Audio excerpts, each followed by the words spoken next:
2, 1. Good morning. I'd like to call this work session of the Southampton Town Board to order on the second day of December 2021. Please rise if you're able and join me for the Pledge of Allegiance. I pledge allegiance to the flag of the United States of America and to the republic which stands one nation under God, indivisible, liberty, and justice for all. Please be seated. All right, we've got Deputy Town Clerk Kim Otani is with us this morning. Kim, would you please call the roll? Certainly. Supervisor Schneiderman. Councilwoman Lofstad. Here. Councilman Martell. Here. Councilman Bouvier. Here. And Councilman Scivoni. Present. Thank you. All right, so why don't we start? Let's see if we get Ryan on so he can update us on Omicron and any other COVID related news. So Ryan, you want to bring us up to speed? Sure, thanks, Supervisor. In case anybody hasn't heard, they've found the first case of Omicron in the United States, although it was suspected that we would be seeing that soon, or that it was already present.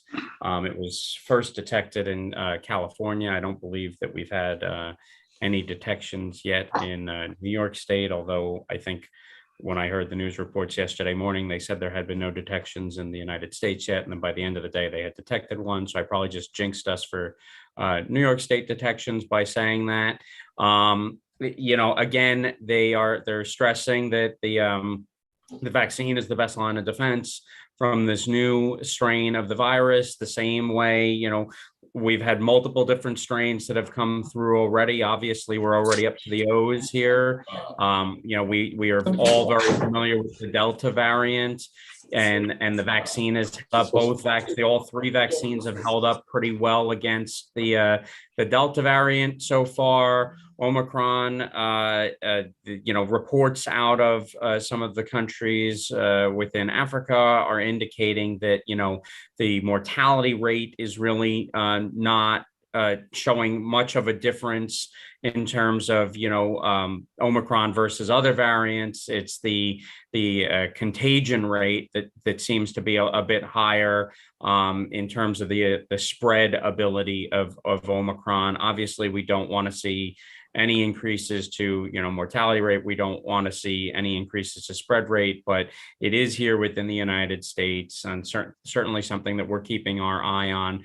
The positivity rate within the town of Southampton, we're close to where we were the last time I think I reported to the board. I think the last time we were at about 19 and change. Our most recent, 2-day average for the time period between the 27th and the 29th was the last reported numbers that we had from the County Department of Health. We had a 21.5 person per day new positives within the town of Southampton.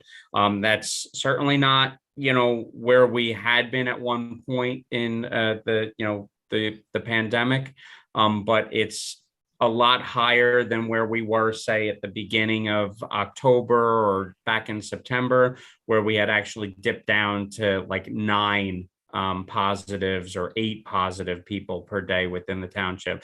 We're back at 21.5. We just want to keep messaging out to folks that, vaccination is probably the best line of defense against COVID.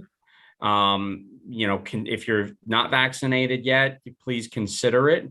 If you've been vaccinated, boosters are out there. Consider getting your booster to make sure that your immunity levels are the best they can possibly be to fight against the virus. It doesn't necessarily mean that you're not going to get COVID. Just the same way, if you get a flu vaccine, you might still get the flu.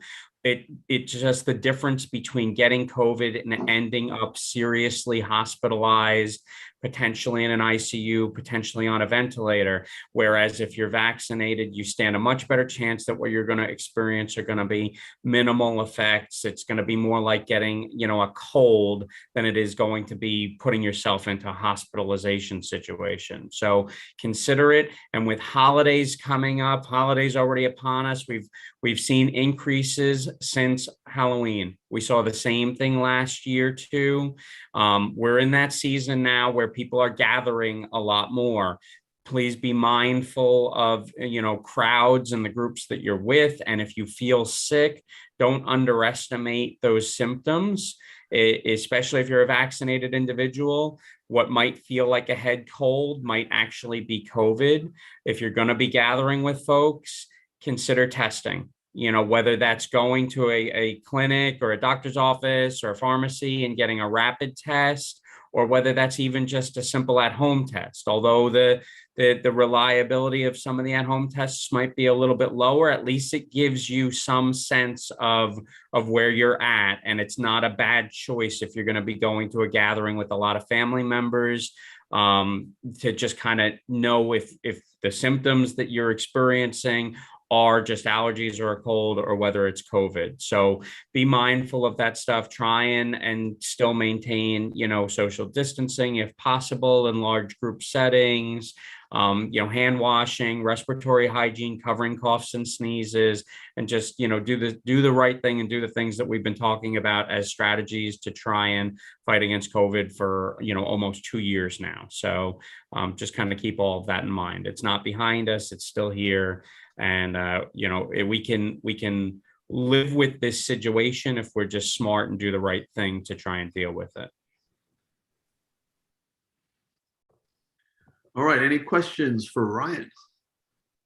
How are the, Regeneron, some of the treatments holding up on maybe we don't have this information, I don't know, on the Omicron? Are they effective? I haven't really heard much about how well they're holding up on Omicron, Supervisor. Yeah, we may not know yet. Yeah. I can say our hospital numbers as of the other day were up just a little bit too. We were at 6, and that's right about Thanksgiving, timing wise. So I don't want to say that the same number holds true today. I think the day before Thanksgiving, Southampton Hospital was at 6 COVID patients in the hospital, none of which, thankfully, I could say were in the ICU at that point in time. But just something to keep in mind in terms of the numbers too. The hospitals have been a good barometer for us in terms of spread locally, because not all of the testing results track back to the town of Southampton. If somebody still has a license that has a zip code from elsewhere on it, the results may not accurately track back to us. So we use the hospitals as a good barometer for us. 6 is up because they were down to 2 or 3 on any given day for a while there. So we're not happy to see the 6, but it is good that out of those 6, none of them were in ICU. And I'm just looking, but I think we did see a spike last year after Thanksgiving. Yeah. So we did. We saw spikes after Thanksgiving. We saw spikes after Christmas. We saw it after New Year's. This is not an unfamiliar territory to us, unfortunately. Right. Yeah, I just saw that there's a new Omicron case in Minnesota, so it's here. As an update, right? Yeah. Well, listen, we saw the same thing with Delta. Everybody was suspicious that Delta was here long before we had actually gotten the first test that showed that Delta was here, because not every one of the tests that's given drills down to that level of trying to determine exactly what the variant is. It's just whether or not you've got COVID, not which version of COVID you necessarily have. So there's a pretty good chance, especially in a state like New York, with the population that we have here in the state of New York, and the capability of people in New York State to travel and the international business that occurs out of New York City and stuff. It's certainly possible that it's already present in New York State as well, and it just hasn't quite shown up on a test yet. That the one case that was in California, the guy had been vaccinated, though hadn't received his booster shot. But the case was apparently quite mild as Yes. well. So it was a breakthrough case, but a mild one. So I don't know if that's helpful information, but anyway, anyone else for Ryan? I know I'm getting my booster next week, so looking forward to it. All right, so thank you, Ryan. We're gonna Thank move along here. So next up will be a conversation regarding proposed changes to the Canoe Place Inn, Canal and Eastern Property Maritime PDD. Charles, we're gonna have to let Greg Reckler in if he's waiting. On his way. And Guy Germano. And Janice is already there. And Chris Voorhees. Chip, you mean? Dick, sorry. Chip, yeah. Hey, Greg. Hey, Jay, how are you? Hello, everybody. Happy holidays to you. Happy holidays to everybody. MTO. I heard you had a good seminar with the Hampton Bay Civic the other day. Yeah, we did. It was really nice, actually. I'm glad you guys did that. All right. So we're still waiting for people to come on here. We got Guy on. Yes, good morning. Chick is on over there. Good morning, everyone. Chick, are you driving? I'm in a parking lot, but I am in my car. All right. We need a full release of liability. I am parked safely. Good morning, Supervisor. Good to see everybody. Good morning. And Janice Shearer, our Land Planning and Development Administrator, is here too. So who's kicking us off? Janice, do you want to kick it off?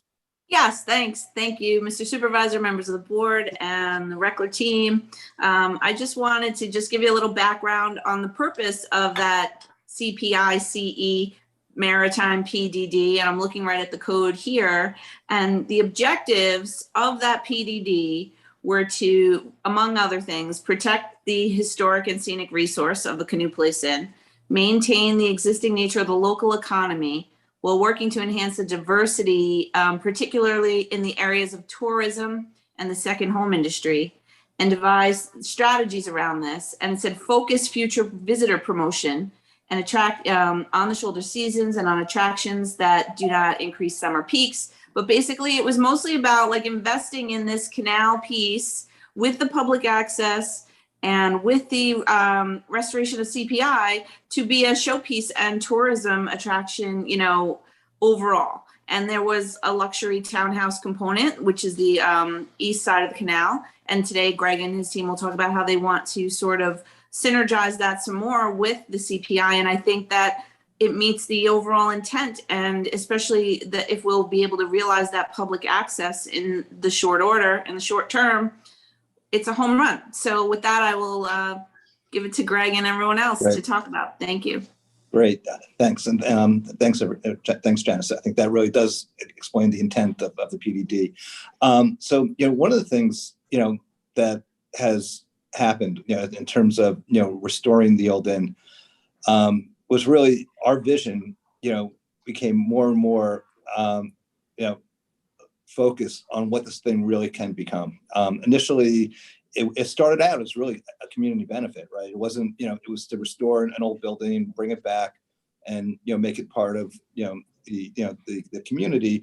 But more important, and coming out of COVID, we realized that there was a greater opportunity to really invest a lot more into both the property and the community by bringing this into a whole nother level. And I know some of you had the opportunity to walk through, but I invite everyone else to come through. But the property is becoming, you know, spectacular. I mean, it's really, I'm you know, and it's the ballroom is going to be beautiful. The public spaces are going to be, you know, amazing. The rooms are it's really going to become an amazing place, and we're investing both a lot in the bricks and mortar and the furnishing and FF&E, but we're also investing a lot in the team that are going to run it. It's going to be a very well staffed operation with a general manager that came from the Four Seasons, who's going to run the property, an amazing food and beverage team, the catering, and for the indoor and outdoor restaurants. And we're really reaching out to the Hampton Bay community to try to grow the workforce, locally. And the main way we're doing that is we've partnered with Hampton Bay High School in creating different types of hospitality training programs, and then that we can also do on-site training. So we really want it to be authentic and local to Hampton Bays.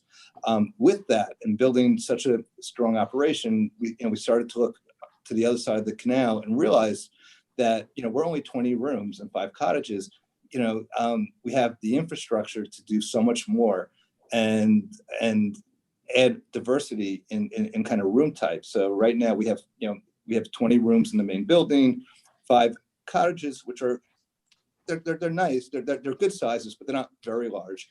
And then the 37 townhomes on the east side of the canal. And we realized that it really makes sense to incorporate the townhomes, with the rest of the hotel, and use all the resources that we're building to run the hotel and combine that and create a greater diversity in room type for different types of visitors. So if you're a family, you could come and stay in a 3-bedroom townhome. If you're a young couple, you could have a single room, or if you're 2 couples and you could have a cottage. And so in doing so, we also realized that once we do that, there's another opportunity, which is one of the other intents of the PDD, which is to enhance public access. And the way the current easement reads is actually a springing easement, and which means it only comes into play when access is obtained, both on the north and south side of the property from the MTA and the county. We're recommending,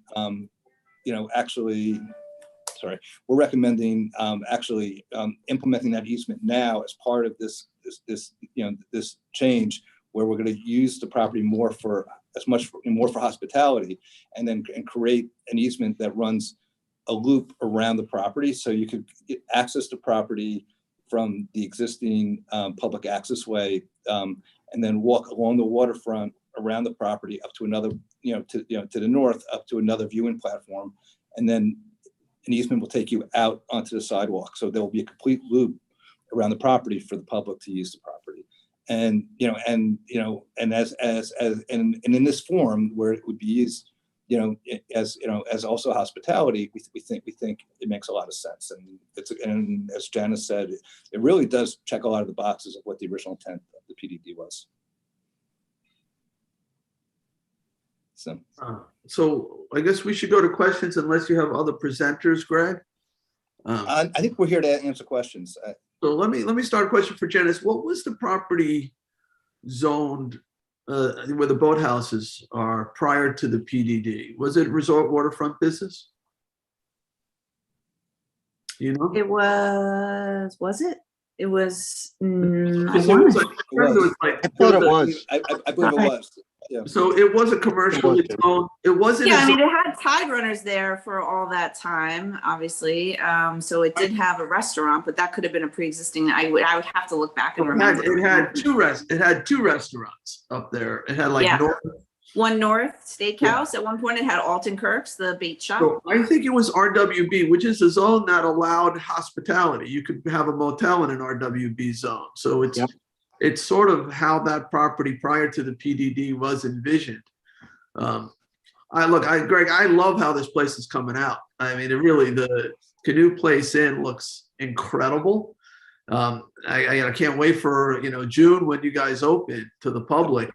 It's so beautiful, and the boathouses look great, and the people of Hampton Bays seem really excited about this. It's really transformative. Everybody's excited. So what you're looking to do, because right now the code would allow you to rent a 2-week minimum on the boathouses. So you're looking for basically to incorporate it into the hotel. And maybe the advantage there, I guess there's a number of advantages. One is we don't have to deal with the issues of, kids in the school, because you don't have the longer, tenancies of people moving in there. But I like the fact that the public is then invited onto the property because it's a commercial use rather than a residential use. When I had gone there, we had talked about this springing easement and how you'd be willing in the trade for this to allow the easement to happen, because I'm not sure we're ever going to get the easement to spring because of the MTA issues and the getting through that Long Island Railroad section. So Yeah, they've given us a really, we've sent them packages of material that have been sent back. So it doesn't look likely that they're really going to help us. And I just wanted to interrupt you and say it was RWB, definitively. Thank you. And I know there were safety concerns with the section by the Shinnecock locks. That's complicated too. So, and that's, I think, is either a county or state property. I know the county operates the locks, but I think the state may actually own that piece. So, can anybody put up a screenshot so we can maybe talk about that public access? Because I wanna see where that would go. Maybe Chick, you're in a car. Anybody have that? Hang on, if you just give me 2 minutes, I can do that. Just 1 second. So Greg, you have like a floating dock there. And in your original easement, you were not gonna give public access over that floating dock. But now I think you're willing to do that, right? Because that to me is, that's the prime location for the public if they want to go fishing or just take in the vista. And like rather than just walking through the upland, they'd be right on the water there. I think that would be great. And then there's a connector that you guys would build, then they'd continue in front of the boathouses for a little bit and then back onto a fixed dock.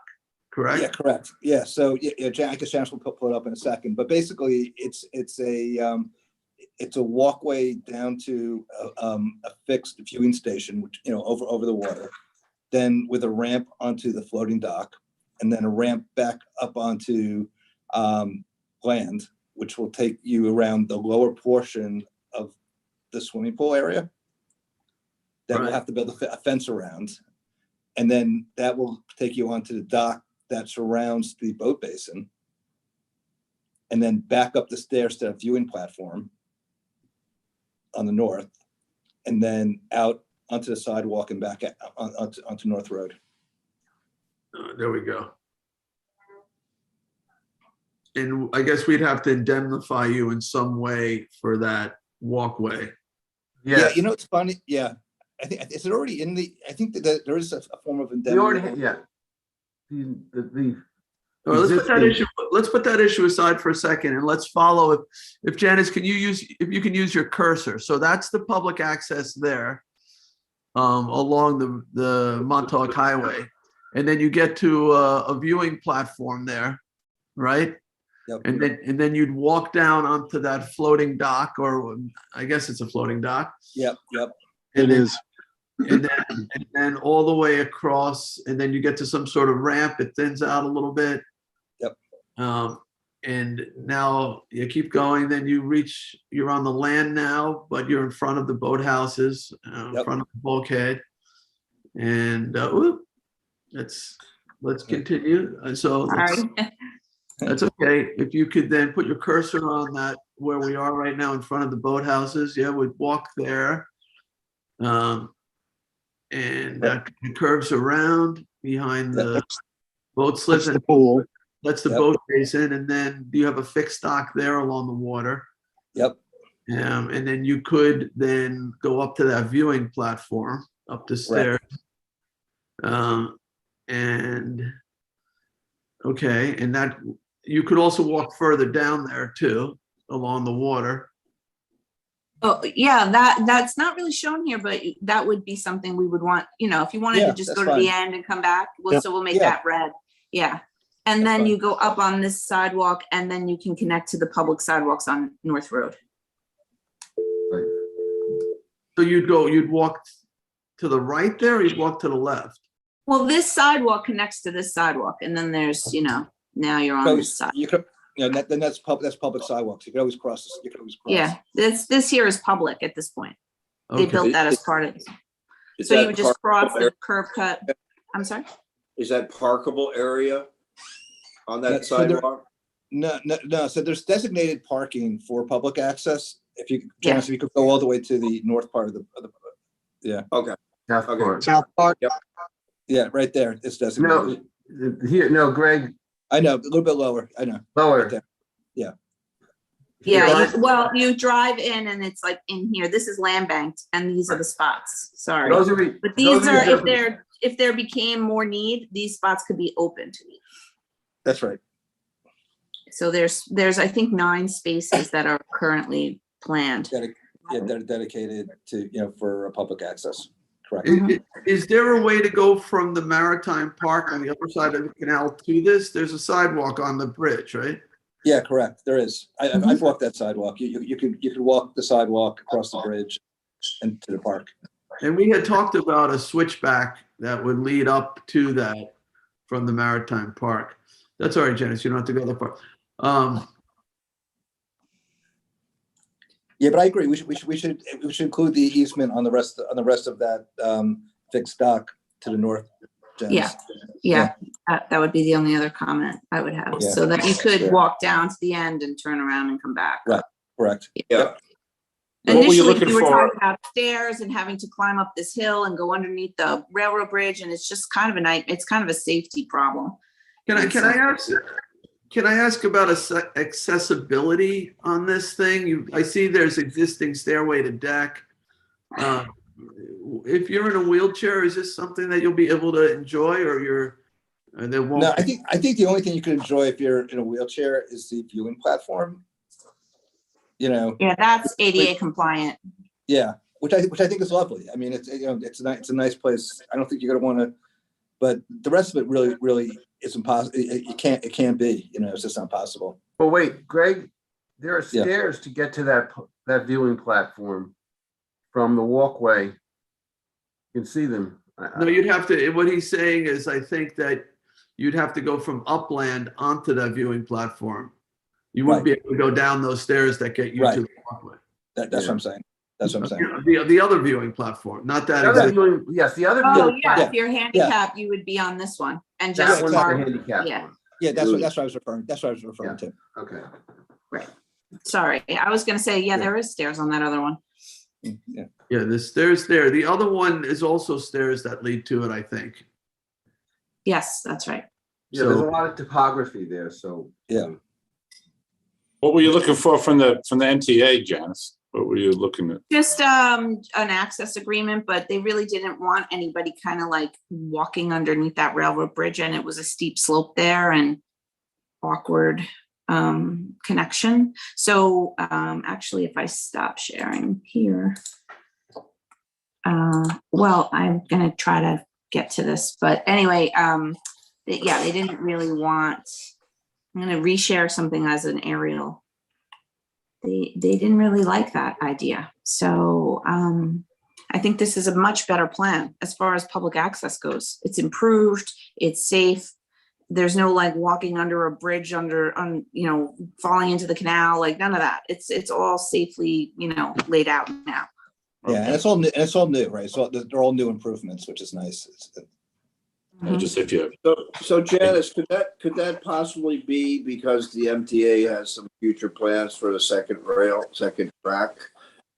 How We would never that- really got that far. I mean, they just kind of were like, yeah, man, like there's just no real interest. Because I worked pretty closely with Phil Eng when he was in DOT, and I know a couple of the other attorneys over there. He's the head of the LIRR now. I can try to reach it. I mean, it sounds like you might not want it anyway, but if you're trying to get I an mean, answer. if they ever want to agree to it, we'll always take it because then, but right now they're actually not going to, oh, did you just share that or did I? I know, I shared it. So Oh, that's what I was just about to share. That's so weird. I beat you to it. So Okay, good. this is our park here. This is the Canoe Place Inn. So this is the boathouses. And so here again is this walkway that then takes you out here to here. And then in this case, you'd walk along North Road and then you could get back along Canal Road underneath Sunrise Highway. Continuing up, you could walk right over, past the county marina to Mashut, Beach Hut, whatever that's called these days. So that's Yeah, how I think, that's sort of how you'd access it. There's really no getting past this. There is a little road here behind the locks, but it's private, closed. So that's kind of, it's going to be easier to go along North Road.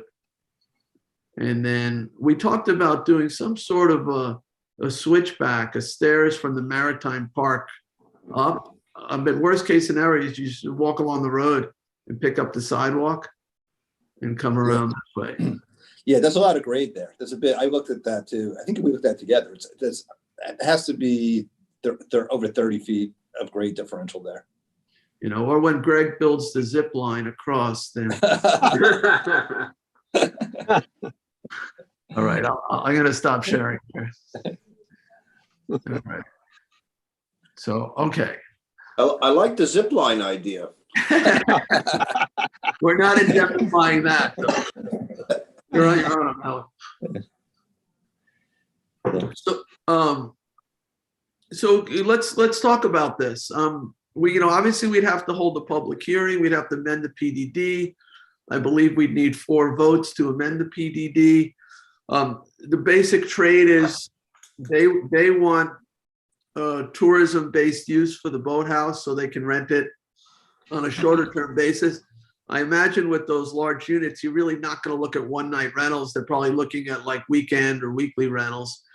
And in exchange for that, they're willing to not only spring the easement, an easement that might never actually happen without this, but also modify it to give more waterfront use as well. Because the old easement wasn't specific and it didn't look like it was going to put us right into that floating dock section. So I think it's a good trade.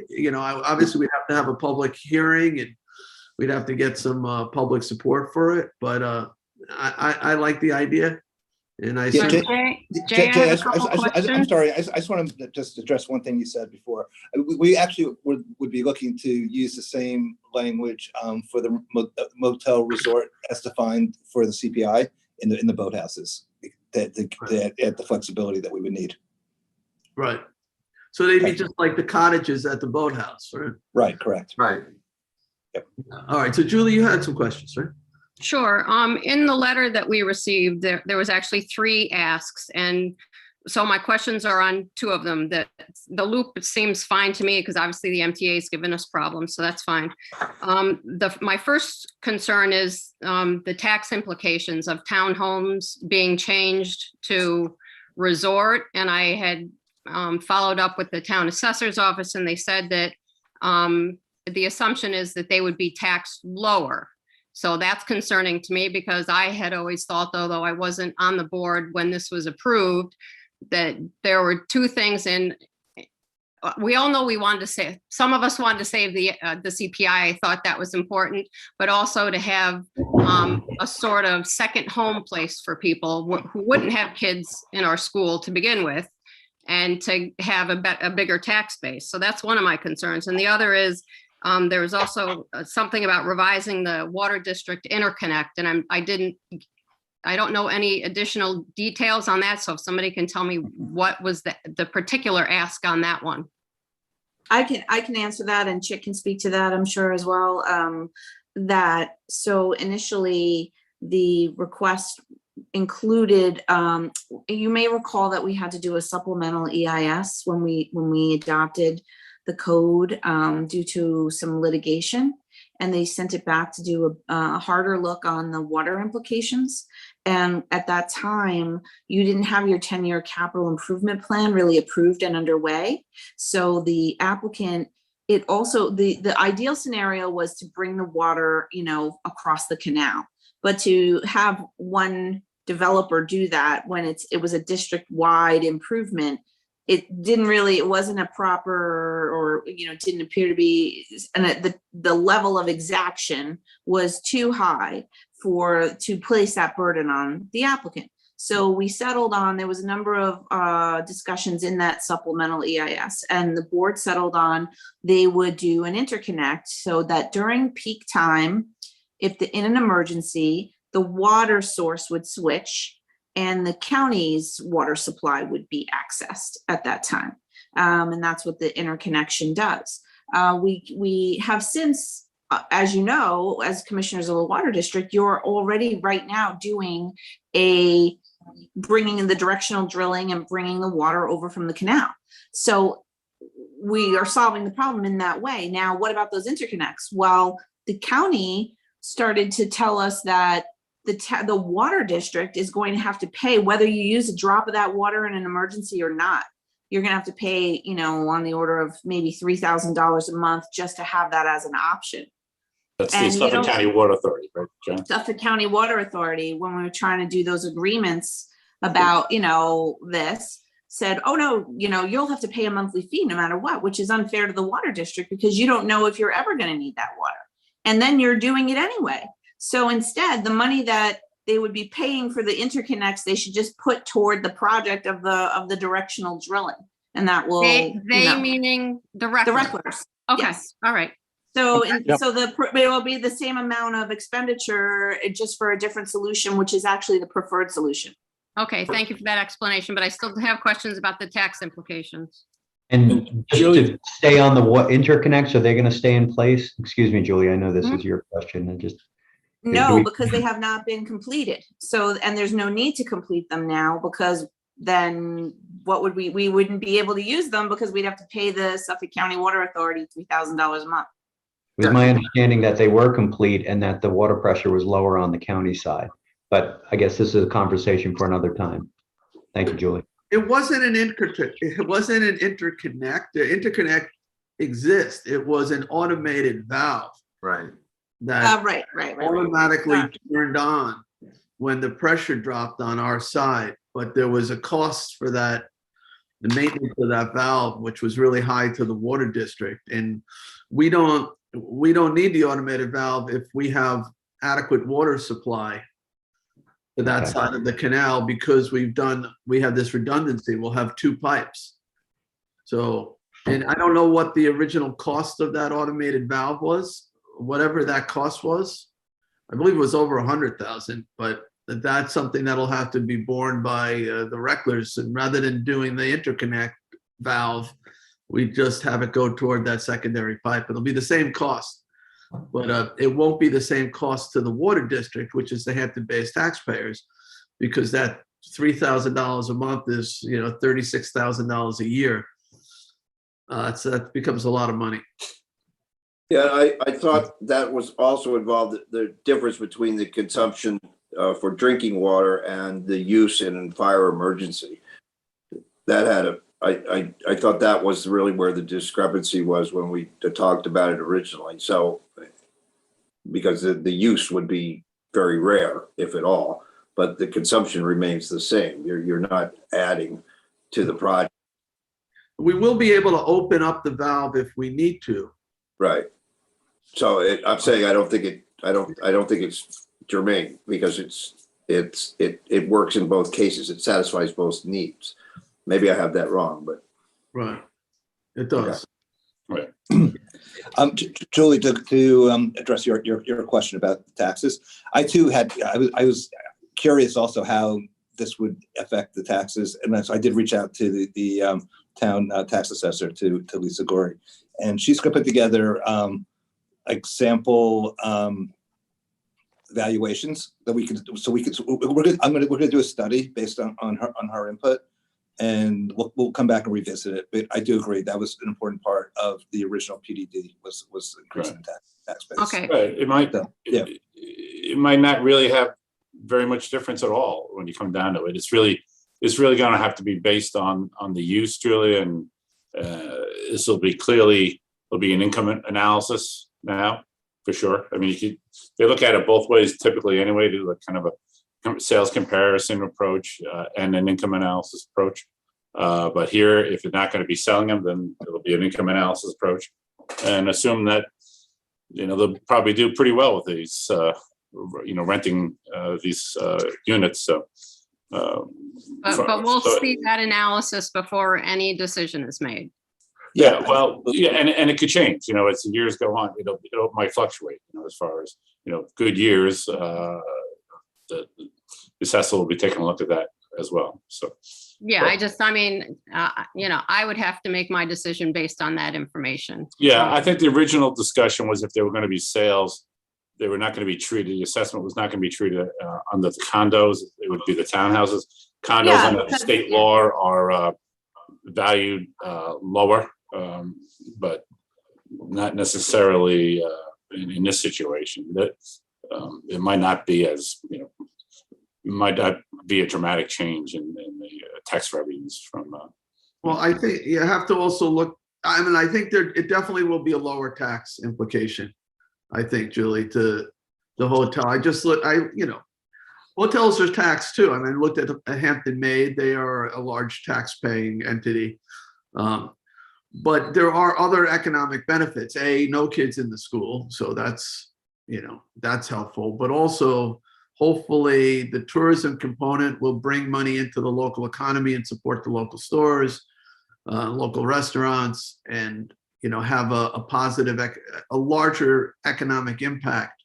It also probably employ a lot more people because hotels are pretty service oriented. So you'll get some extra jobs and those people will spend money in the community. So, we're gonna have to look at that and balance it out and see what makes the most sense to you. And, I certainly want to hear from the public on it. It's definitely worth having a public hearing on it because I think that the benefits, particularly the public walkway, is significant. So. Oh, and just Mr. Reckler, I just want to say that CPI looks beautiful. Thank you. Thank you. And listen, I really mean anyone who would like to come out and take a walk, I'd love to show it to you. Mitchell and I are very proud of it and love to share it with you guys. Yeah, so Greg, Julie is 100% correct. The whole project's coming out beautifully. Stand behind it 100%. I do have a few questions though. One is the scale of all the buildings staying the same? The project itself, the buildings are the same height, same amount of room. So do you know how many units there would be? They're built. Yeah, so Well done. 18 out of 37 of the townhomes are already built. And the remaining, we have building permits for, I think, all but 7, and it's all as what was originally approved. So we're not changing the form, the shape, the size. It's all what was originally approved. All right. I would encourage you to include those additional spaces for the public though, so we do have access. It's going to be a beautiful walkway for that, which brings me to mind, in all the other places I've traveled, you walk a beautiful catwalk like that with a few overlooks, and there's always a restaurant or some commercial retail pieces to that. Is that something you have in the back of your mind, or what do you think? I don't think it's possible. I don't think it's possible. I think the site is maxed out in terms of land use and capacity. I'm not even sure where we could put something. It would be great. That's not that I wouldn't. Maybe there's a small stand we could put up. Below the pool area that we could sell ice cream at or something. Something like that. But we could look at it. I think it would be fantastic. But I gotta see if we can fit it. And my last question: we're getting some complaints on the traffic situation on that side of the canal there without a roundabout, and the changes that have been made. Going to weekend or weekly, rentals, how does that change the traffic flow? Is it going to be something that we have to look at again, or what are your thoughts on that? I mean, I'm gonna let Chick answer it, but my layperson's instinct is that you're going to do away with less peak traffic as a result. But Chick, do you want to respond to that? Sure. Yeah, and even I'll just kind of raise it up a little higher altitude. Jim, Jay, Julie, everybody was talking about some of these changes.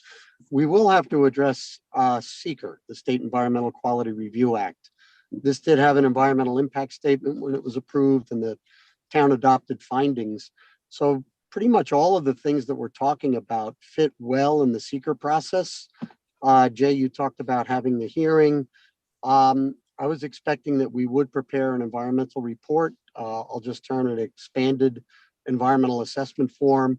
It would look at taxes. It would look at trip generation And if there's a substantial difference in trip generation, we would have to dig a little bit further to analyze that. We would document all of the discussion that you just mentioned, Jay, about the water district and, what Janice talked about as far as the trade-offs there and how the finances would still be covered and it would go toward the preferred project from the last supplemental EIS. So we do see it as a simple project, changes that are for the most part beneficial, and you've all talked about that, but we do want to document it and dot the I's and cross the T's and make sure that seeker is covered. So that will be part of this review. And certainly we would hope that it would be found that there's no significant adverse impact as a result of the change, but that remains to be determined through the analysis. So I think that's the best way I can answer it at this time. Okay, thank you. Greg, can I ask you in terms of the operation? I mean, will people be able to check in without having to go to the Canoe Place Inn? Will they be able to check in right at the boathouse, or are they going to have to go to the Canoe Place Inn? No. We're gonna check them in at the boathouses, and then But they will then be given the use of amenities at the Canoe Place Inn, like the. So I mean, if you think about it, so the amenities that already exist at the boathouses is a health club, club room, swimming pool, which also will also exist and will exist at Canoe Place. What we're the other amenities that we're going to be bringing over are housekeeping, room service, things like that. We are going to give we will give access to the people who are staying at the townhomes. They will come over. They will use the restaurants. They can use the pool if they want to use the pool, but they have a beautiful pool to use, right out their door. So I don't think that there's going to be a lot of back and forth unless they're coming to use the restaurants. That's basically my question, is about trip generation. They're constantly going back and forth, and that's not an easy trend. It's easy to go from the boathouses to the Canoe Place Inn.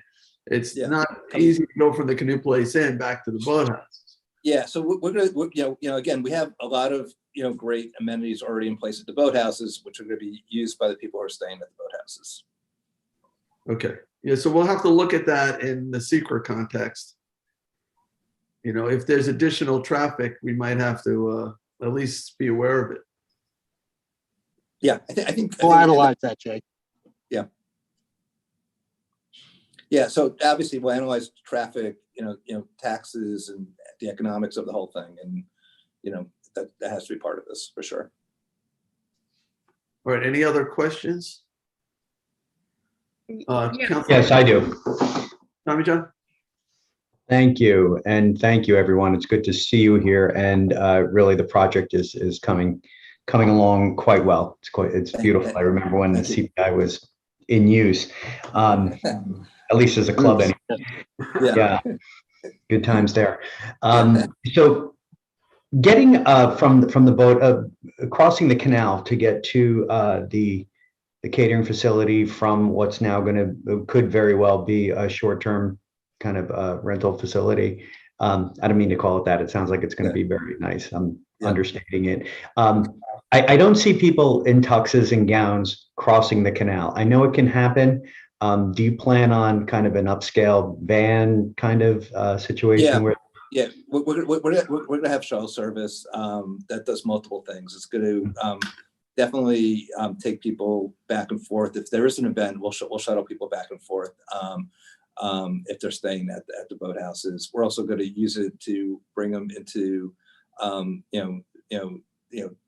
into town, to the waterways, to the beaches, even to Southampton as well as the Hampton Bays. And so, we're going to try to move people efficiently. And remember, it's a hospitality business. We want them to be comfortable. We want them to be able to, not, stress about, driving places. So it's part of what we're going to do. Right. And one of the things that we've been working on in Hampton Bays is connecting the parks. We have a multi-purpose trail connecting Red Creek Park with Good Ground Park. And we were looking at getting that bike connection over to Mashut somehow One of the bottlenecks, as we know on the east end, are the two bridges, and try to create a bike trail or some kind of pedestrian walkway in conjunction with the bridge, Montauk Highway, or the train bridge somehow. I don't know. I see this as something that could be added to that somehow. Now, this is just internal discussions that we were looking at, trying to get people to Mashut from the business area of Hampton Bays. And I think if we can kind of get another pedestrian walkway either attached to Montauk Highway or something like that, it could help this situation as well as getting bikers from the business area to Mashut. That's just a comment. As far as the public walkway, it was my understanding that that was part of the original PDD. Now, am I incorrect in that? I was not on the board at the time. Go ahead, It was, except that became this notion of a springing easement, because the idea was, well, where will you go if you get to the end? And then what are you supposed to do? So it was springing and contingent upon this MTA and county thing. This is before they fixed the boardwalk by the boat marina, and this was before there was a viewing platform. So the addition of those things really changed that dynamic of like, well, now I don't have to like walk on a slope to get underneath. I could just go up on this viewing platform, and it's amazing. I got a chance to go up there and stand there, and it's really spectacular. And then I'm back on the public sidewalk, and I can make my way to Mashut or back down whichever way you want to go. So So the loop. the original PDD was a long battle about this easement. It's time has come, and if this is the way to get it in there, I can't stress enough how happy I am about it. And so, yeah, the viewing platform really made it possible to get up to the road. Okay, thank you. Thank you for clarifying that. I just have one last question. Can I just one other clarification on what Tommy John was talking about? Besides the conditional aspect of the easement, so that it might not have actually ever happened, it wasn't specifically over the water. So this floating dock section that the Recklers are now offering, that is new. The original pathway was going to be upland a bit through the lawn area, and that would not have been nearly as nice of a public experience as this will be. I'm sorry, Julie? Yeah, I noticed that recently that, well, there used to be a sign, boathouses for sale, and I see that had come down, and I'm just wondering, I don't know if you have to tell me or want to tell me, or if it should be public knowledge about, were they not selling? Is that why you want to do this, or you just see a better profit margin out of it, or?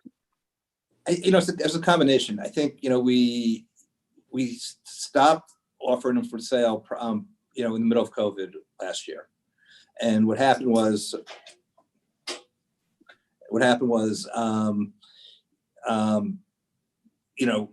people who were buying homes wanted to buy homes that had like large backyards and open space and didn't want attached homes. And we kind of saw it as an opportunity. We thought it would be a good opportunity to actually rent them.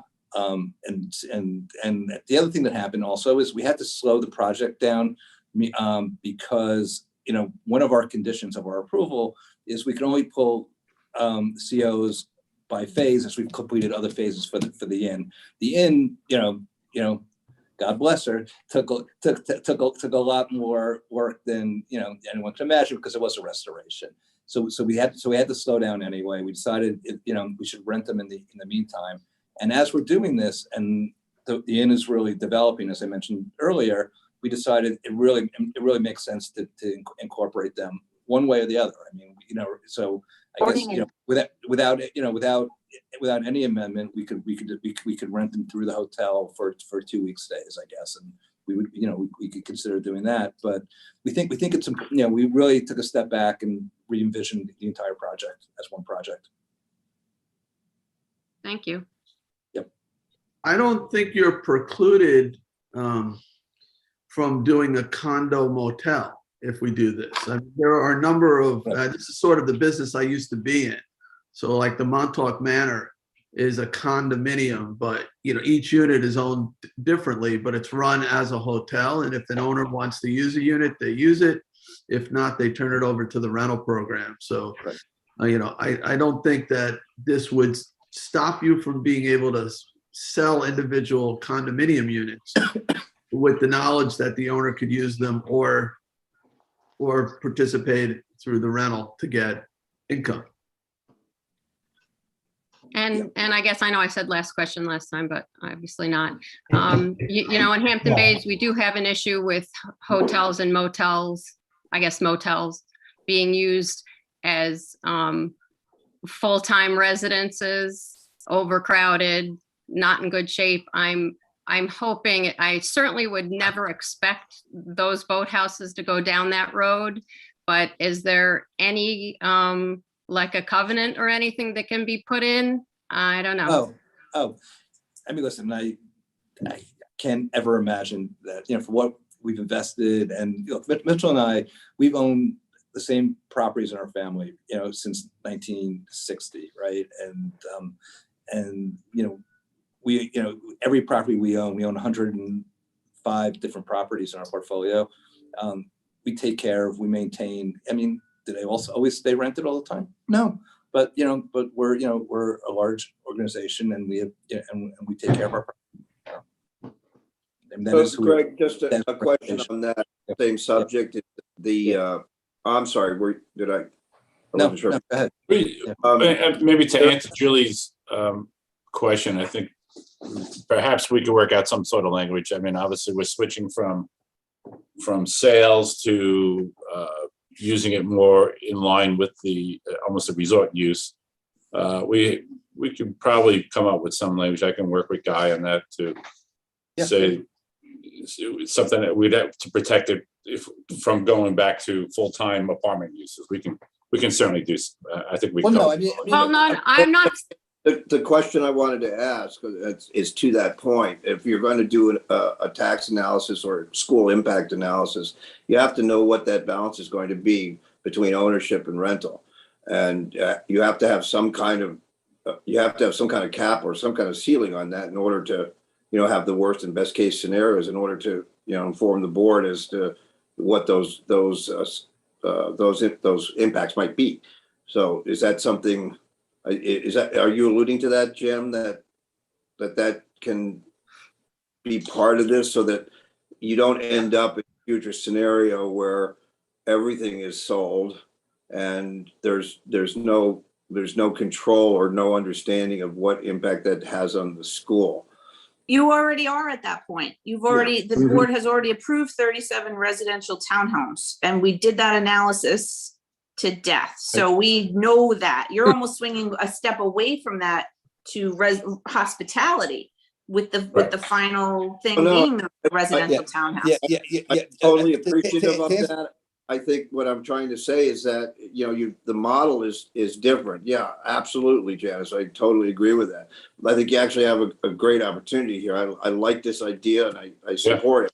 I just think to be for the public's edification, that needs to be made clear as part of the analysis during secret.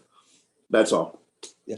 To go back to Julie's point, one of the things we would propose is that a condition of this type of use at the boathouses would be that the canoe place inn needs to in some form needs to operate and maintain them. So they would be linked together, and that would be a condition. And I wasn't saying that I don't necessarily want people full-time there. I mean, that's what it started out to be. And I still would like to see the tax analysis. I'm just saying, throwing out stuff that, we see issues at other places within our hamlet and within other hamlets as well. And I want to make sure that we're doing the right thing and that it's going to be used as it should be used, which is hopefully to bring more tourism to the hamlet of Hampton Bays and the town of Southampton in general. Sure. Those are very valid points, Julie. And I think actually, as proposed, it'll probably bring more tourism this way than if they were just going to be sold to one family. So, Greg, are you intending to and this sort of gets into what I was talking about before in terms of the condo operation. Are you gonna abandon the condo plan and make it one piece of property? Well, it's not, no, so it's not a condo, it's their townhomes that are and they're gonna be 37 separate subdivided homes. Because that's what it is already. So there, subdivision's already been approved. And the answer to your question is, at some point, it could get to the point where they're sold as investments to individuals, but run through the hotel, right? Because they're separate deeded homes. They're always going to be 37 separate deeded homes. So you're gonna have 37 separate tax parcels. And Correct. very interesting to see what our tax assessor says in terms of that will be different than one piece of property that's a 37 unit hotel versus 37 individual parcels. So it might not be that different from a tax. My instinct tells me it's not going to be that different. But and that's why I reached out. I also reached out to Lisa because I think we need to do that analysis early so everyone could see it. Not just wait for. That was my point initially. I don't see it. And it's all based on income and expenses. That's I've done this a million times. So it's really not changing that much other than the shorter term rentals. They could either rent it, they could own it and use it long term, or it gives you the flexibility of incorporating it into the hotel. Yeah. And right. And if you look at it, like we already have rented, like a handful of these. So there is like a market baseline on income, Jim. So, you could work right off of that number. Yeah, no, I think you're going to do very well here, and it's going to benefit you, and it's going to benefit the town as far as property tax revenues as well. So, and I got to say that I share Janice's elation that the springing easement issue is being solved as part of this. Having heard the deafening response from MTA and been part of that in the past, I mean. I'm excited by that. I think that's a great part of this. So I appreciate that. I know it's been contentious for a while now, so happy it's solved. Before we go, I do see Trustee Horowitz is here. He's been on with us for about an hour now. I don't know if Scott wanted to speak at this as part of this conversation. Scott, if you want to, just go ahead and show us your face and unmute yourself. If not, the next step, I guess, through Janice would be to set a public hearing. That would. Yeah, so I'm working with Christine Scalera in the town attorney's office to update that code to show the amendments, namely crossing out words like springing easement, making it all aligned to what you've discussed today. And that would be a notice of public hearing. And then, as Chick mentioned, he will provide us with the secret documentation, and we can begin that review concurrently. All right, I see Trustee Horowitz has joined us. Scott? Yeah, I mean, I'm here. I want to see what's going on, obviously, with the parking management issue, but it does look really good. The restoration does look really good. And obviously, the trustees are all about public access on the waterfront. Nice, safe public access on the waterfront. So I appreciate the conversation. I know we have a handle in some of the permitting over there, and it's looking good. That's all relative to that. All right, thank you, Scott. All right, anyone else on this? All right, then seeing none, we will let some of you guys exit while we move on to the next topic on our agenda. All right. Nice to see you all. Have a great day. Everybody. Thank you. Have a great holiday if I don't see you. Bye. Be well. Same. Take care. Happy holidays. Leave the parking lot now. Check. Yeah. All right. So our next topic has to do with an update on a proposed parking management system. Charlie, you're going to have to let Kristen Doulos in, our Parks Director, Gary Giosa, Level G Associates, and Sergeant Carl Schottenhamel from the Town Police Department. And you guys, I think the board members have been sent a PowerPoint related to this. but it might be shared as a screen share anyway, so we'll find out. Hey, they're all coming in. I see that. Hi, Kristen. Hey, good morning. Happy holidays. For reflection here. Oh, there we go. Chief Skrinicki, if you could please let him in as well. Sure. You can't say no to Chief Skrinicki. Nope. I enjoyed the last conversation because I'm literally peering right out the window at the boathouses right now. So, Yeah. Nice, huh? yep, not a bad view. Yeah, that zip line could help you out there. So That would be awesome.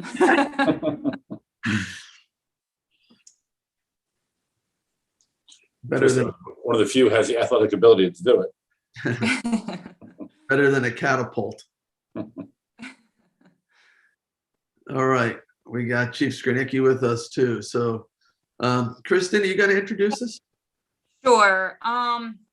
So a few weeks ago, we had met with you in a work session to present the current conditions of our beach parking system and what goals we were looking to achieve by going to a new way of handling parking management.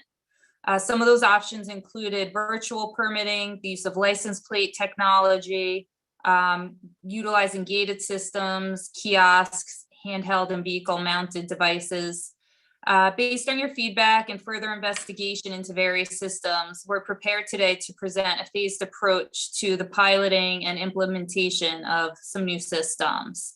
But also, in addition to today's discussion, we'll be incorporating the police department in a bigger way.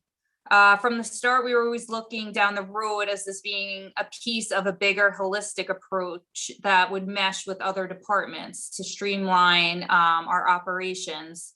So it's all kind of dovetailing together as the police had begun looking into some updated technologies as well. And they're now prepared to enter into our RFP potentially to put in the specifications they would need to enhance their ticketing operations. So I think it makes sense that we're all kind of in this together and going out at one time so that one department isn't getting a piece that now has to be able to work with another department's technology. So Chief Skrinicki and Sergeant Schottenhamel are joining us today.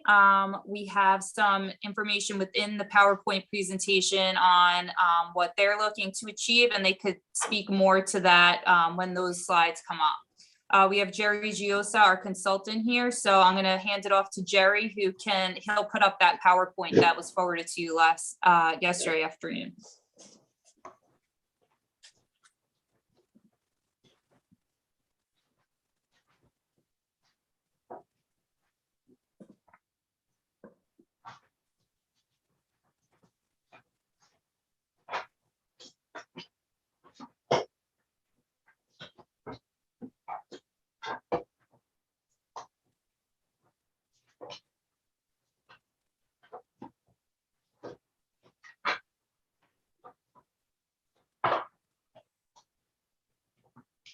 I apologize in advance for some of the background noise. I'm working from a remote location today. But I will, I guess, Kristen, you want me to start going through these slides and then maybe the folks from the PD can jump in when the time comes? Yes. Okay. Okay, so where we are today is, we're looking to phase in the program over a 3-year period. In 2022, coming up, we're looking at implementing virtual permits. We want to test vehicle-mounted license plate reader technology. We want to test handheld license plate reader technology. We want to do a test of license plate reader parking gates at a pilot location. And we want to implement the police parking violation program. After the summer of 2022, we're going to have a pretty good idea of the capabilities of these systems. And then we're going to use those results to formulate the 2023 program, which we envision will include an expansion of vehicle-mounted LPR, an expansion of handheld LPR, and an expansion of the LPR parking gates. Now, daily parking transactions are a little bit of a different animal. They're going to require, some additional testing. So we're looking at implementing daily parking transactions with kiosks and apps in 2023. So we're kind of rolling through the program over a 2 or 3 year period, using test results to fine tune our approach. We're also looking to include other town permits within the parking permitting software. And that could include, the trustee permits or even building department permits and things like that. And also, we're going to look to possibly integrate waste management functions within this permitting program as well. And then by 2024, we would be looking at the complete build out of the parking management program. Communications is data and communications are a big part of what we're doing here. So we looked into the best way to have all these systems integrated and communicate with one another. It was determined that a hardwired solution for the big beaches would be most effective. Currently, Tiana has hard cable on site. Sagmain and Long Beach are not far behind in 2021 and 2022. And Ponquag currently gets Wi-Fi signal from Tiana. Solutions for Pikes and Meacocks are still yet to be determined. It could be a little more challenging. So the 2022 program as envisioned includes these 4 components: a virtual parking permit system where the vehicle's license plate will act as will take the place of a parking sticker. We would have one fully outfitted LPR enforcement vehicle that we'll be using to test the effectiveness of enforcement of the permit system using license plates instead of the stickers. Now, we're not talking about abandoning the stickers completely in 2022. We're still going to be issuing them, but while we have the physical stickers still in 2022, we're going to be testing the effectiveness of the license plate reader technology in both vehicle mounted situations and in handheld mounted situations. So we have the LPR enforcement with vehicles, LPR enforcement with handheld ticket writers. And then we're also going to be doing a test installation at Tiana where the license plate readers will check the license plates as cars are rolling in. And hopefully they'll be seamlessly opening the gates and letting valid permit holders through.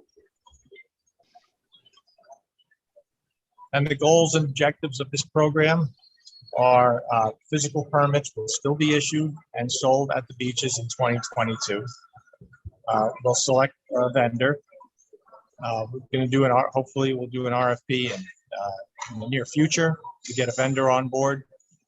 After the virtual permit system is installed, we're going to start to conduct and test parking permit processing. Integrate the parking permit data with license plates and enforcement software and the LPR gate systems. And then we're going to be testing the reliability of all this integration and the communications and data transfers. We're going to test and gauge the performance and benefits of the vehicle mounted units, as well as the handheld units. And we're going to test and gauge the performance of the in-lane license plate readers, where we're pretty confident that these are going to be successful tests, and we'll be able to scale out the program into the future. But these tests are going to be important in order to identify any glitches that might occur, any issues with integration of data or transfers of data and communications. Now we're talking about, Kristen mentioned there's going to be an expansion of the police parking violation program, and I guess I'll hand it over to either Chief or Carl on this. Yeah. Good morning, everyone. Yes, just as Kristen had said up front, the police department was always going to play a role in this project as it applies to enforcement at parks and beaches. But as many of you in the town board know, we have been talking for quite some time about a robust parking violation program that would move us into computerized handheld ticketing capability for our TCOs, our traffic enforcement officers, that would give us or would save us a considerable amount of time in writing out the tickets, would automate the system, would put the system into a vendor management hands, and would coordinate with our local courts in the process. In the past, we had some resistance in the courts, which the courts have now been queried about their thoughts on this now, and they have a different perspective. They now are looking at this favorably. And if we moved in this direction, we think it, as Kristen mentioned, we think it kind of, it blends well with the Parks and Rec initiative that we would have played a small role in. This just now creates more of a larger umbrella in terms of parking enforcement that will include the Parks and Recs enforcement. But what this would do for us, it would shorten the amount of time that our officers, as well as our traffic control TCO officers, spend on any given summons.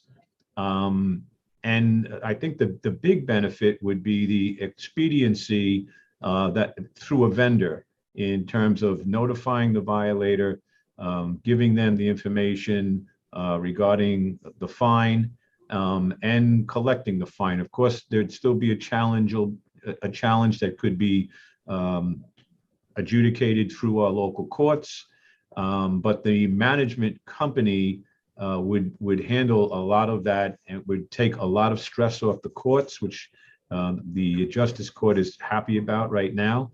And one big piece of this would allow us, if we find the right vendor, and it would be part of the RFP to find this vendor that would do this, this would allow us to take unpaid tickets and send them up to Albany and have some consequence to an unpaid ticket introduced to the vehicle owner.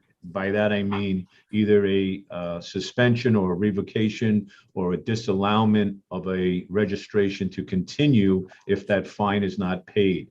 And I think the next slide, if you move into the next slide, Jar, I think it shows down at the bottom, about 25% of our tickets go unanswered in any given year. And we really don't have a mechanism to collect on that. So we think that we think this is a good opportunity to kind of jump in on the Parks and Rec initiative and expand that, at least the enforcement part of that initiative, to include a town-wide automated handheld computerized ticketing system through the right vendor that we would have to seek out if you allow us to go in that direction. Now, if anybody has any questions, I'm happy to answer that before we move through this. Or do you want to continue, Jerry, and go through it?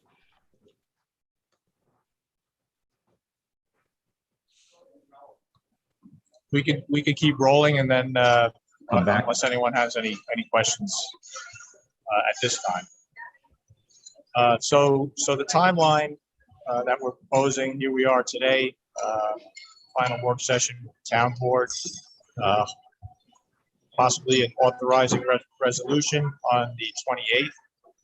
And then after that authorizing resolution, issuing. Sorry about Sounds good for all.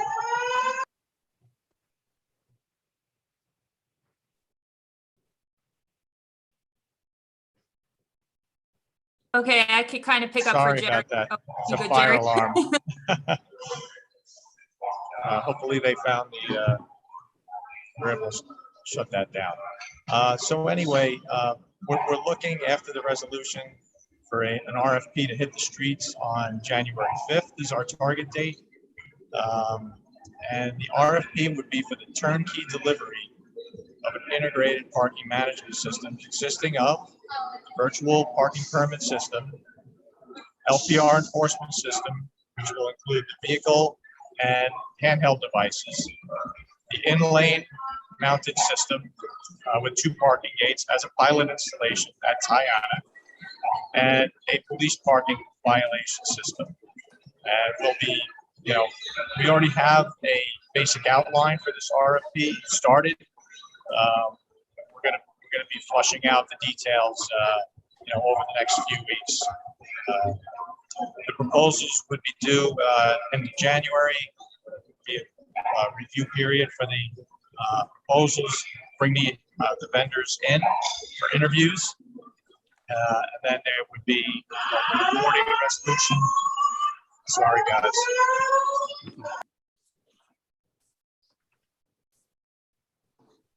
Should you be leaving the building? So just to pick up where Jerry left off, you could kind of see where the timeline is going. We would then look to execute a contract and commence ordering the equipment in March. Have an installation of the equipment and integration in May, leading into the season, and begin the running of test training and going live by June of this coming summer 2022. And a cost estimate, we're looking at a total of about $200,000 for these systems. That is, and depending on the scope, the number of handhelds we originally had in here at 2. But as Krista mentioned earlier, we're looking to incorporate police functions in a bigger way here. So this 200,000 would be a minimum. We'll probably be north of that with additional handheld devices. That number 2 is preliminary, but there'll probably be more. But the units run between $3,000 and $5,000 a piece. So we'll give you an idea if we scale it up, if we double it, how much additional funding would be needed, triple it, whatever the chief's needs are in those regards. And as far as the bid structure of the RFP, we're going to emphasize unit prices because they'll be used to scale up the program after successful tests. We'll have those prices in our pocket. We'll have them remain firm and in effect for 18 months so that when we go to scale up the program in 2023, we'll already have the contract in place to do so. And not that we're expecting it, but we like to include line items for buybacks in the event of unsuccessful tests. There is a possibility that the equipment won't perform as promised. So we are gonna include line items for buybacks in the event that there are unsuccessful tests. So that concludes our presentation. We can just open it for discussion now. Again, I apologize for the background noise. So I have a question on the performance. Am I understanding that the proposed RFP will include a contract that is has performance guarantees? Is that what I'm understanding?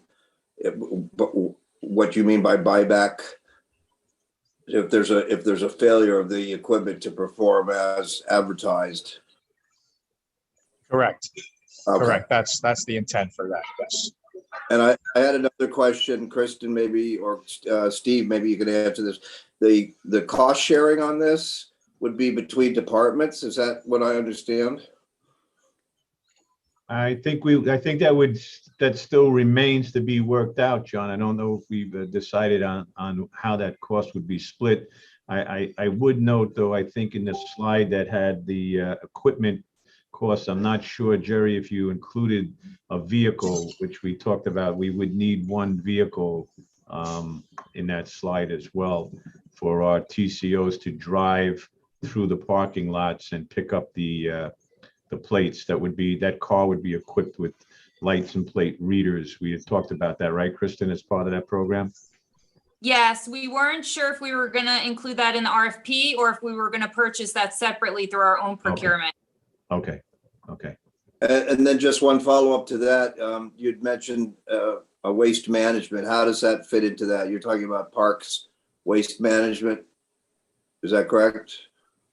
We're just looking down the future in other ways that the system could be used potentially. So, down the road, we could incorporate, waste management possibly where they would be inputting license plates into the system and having LPRs at the transfer stations for residents or whomever to, have certain permits that would give them levels of access.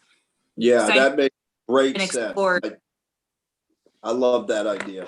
I think that's a great use. All right, thank you. Sure. All right, any other questions?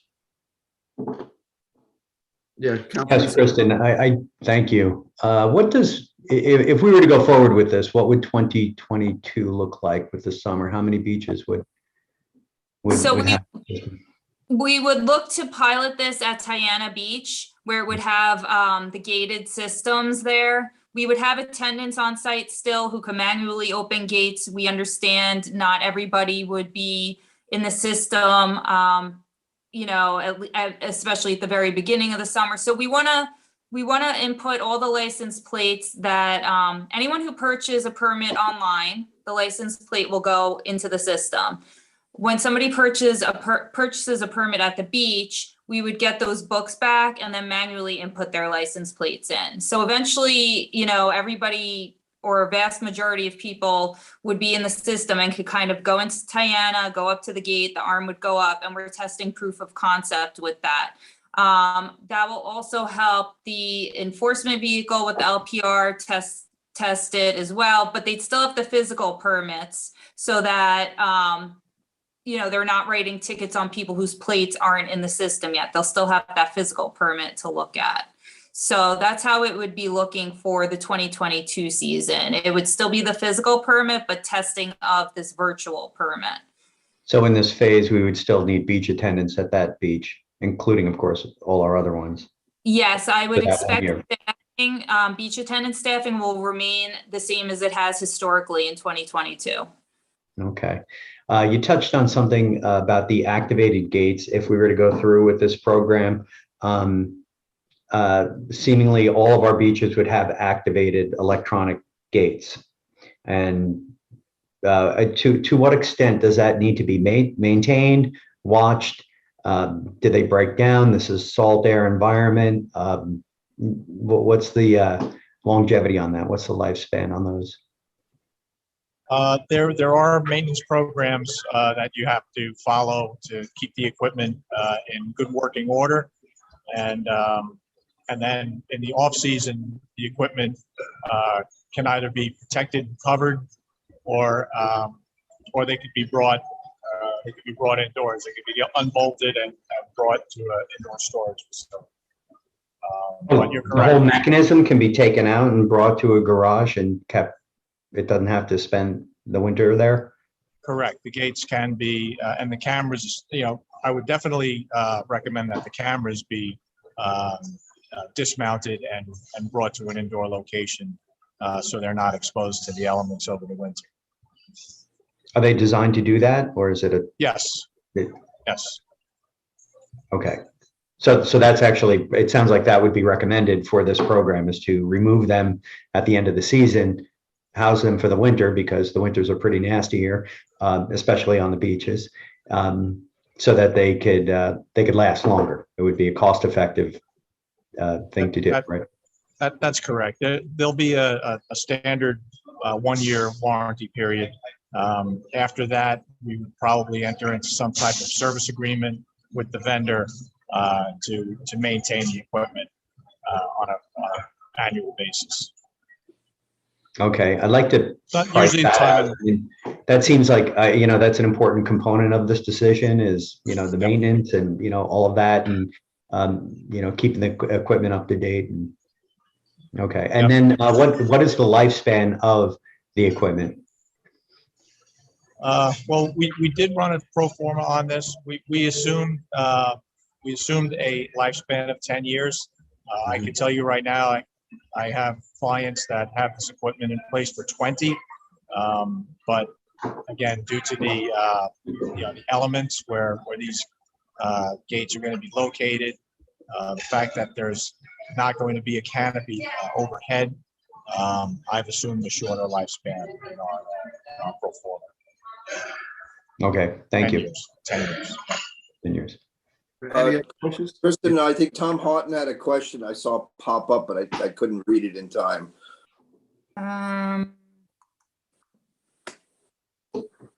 No, he wanted to know, won't we be able to extend the season of requiring permits because you won't have attendance? Right now, we kind of limit it because we only have staff for like a few of the summer months. So that's an issue that the board will have to tackle at some point. Right. Yeah, that's one thing that we were definitely looking to potentially do, and I could see that happening in maybe a couple of different ways. One would be depending on what system we ultimately go with after this pilot season. If we have a gated system where somebody is pulling up and pulling a ticket, if they don't have a permit to get in the gate, then they could still pay without an attendant being there. They would have to pay on an app or at a kiosk in order to be able to exit the facility. Or another option could be to keep attendants, at least one attendant there at any time that we have the gate down and a permit required to get in. So it could be a combination of those two things or one or the other. What about lengthening the season, Kristen? What about that? I'm sorry, say that again? Lengthening the season, like now we don't, right? Right, that's what I'm saying would be, one of the goals potentially, is we could lengthen the season because you don't necessarily need an attendant there now. If somebody's able to pull a ticket and purchase a daily or by the hour, however we want to set it up in the off season, then we don't need an attendant there, but yet we could still gain revenue from those shoulder seasons. So is there, have you done any kind of analysis as to staffing requirements? Is it, that me like potentially could require less staff, but you have a maintenance component as was discussed previously? Have you thought about, do you have any idea of how that might impact your staffing levels? Jerry, did you have the percentage reduction?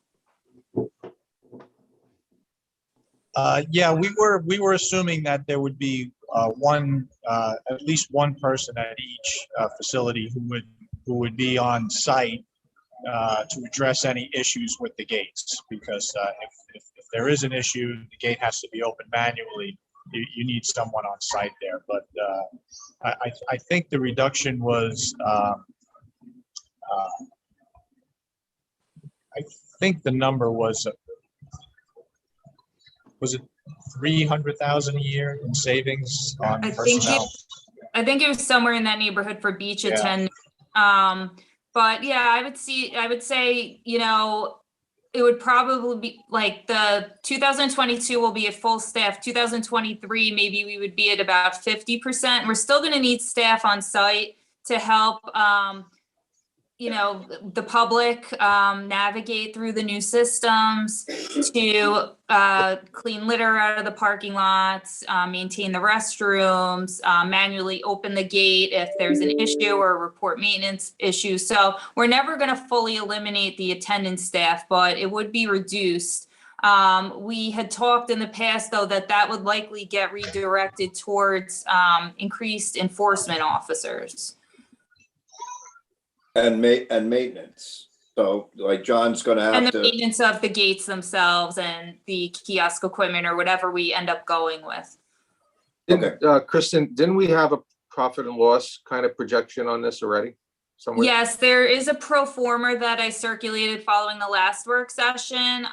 Jerry, I don't know if that needs to be updated at all, but maybe we could take another look at that and recirculate any changes. well, that was really the basis of my question, because if we're going to talk about waste management and police, there's going to be an increase in a maintenance component. I don't know I don't know how what you'd sent before fits with what we're talking about now. We've got some added things on there, but it sounds like, I'm sorry, go ahead. No, John, I don't think it included the police component because we didn't really have any estimates on that. Okay. And I hear some discussion. Future.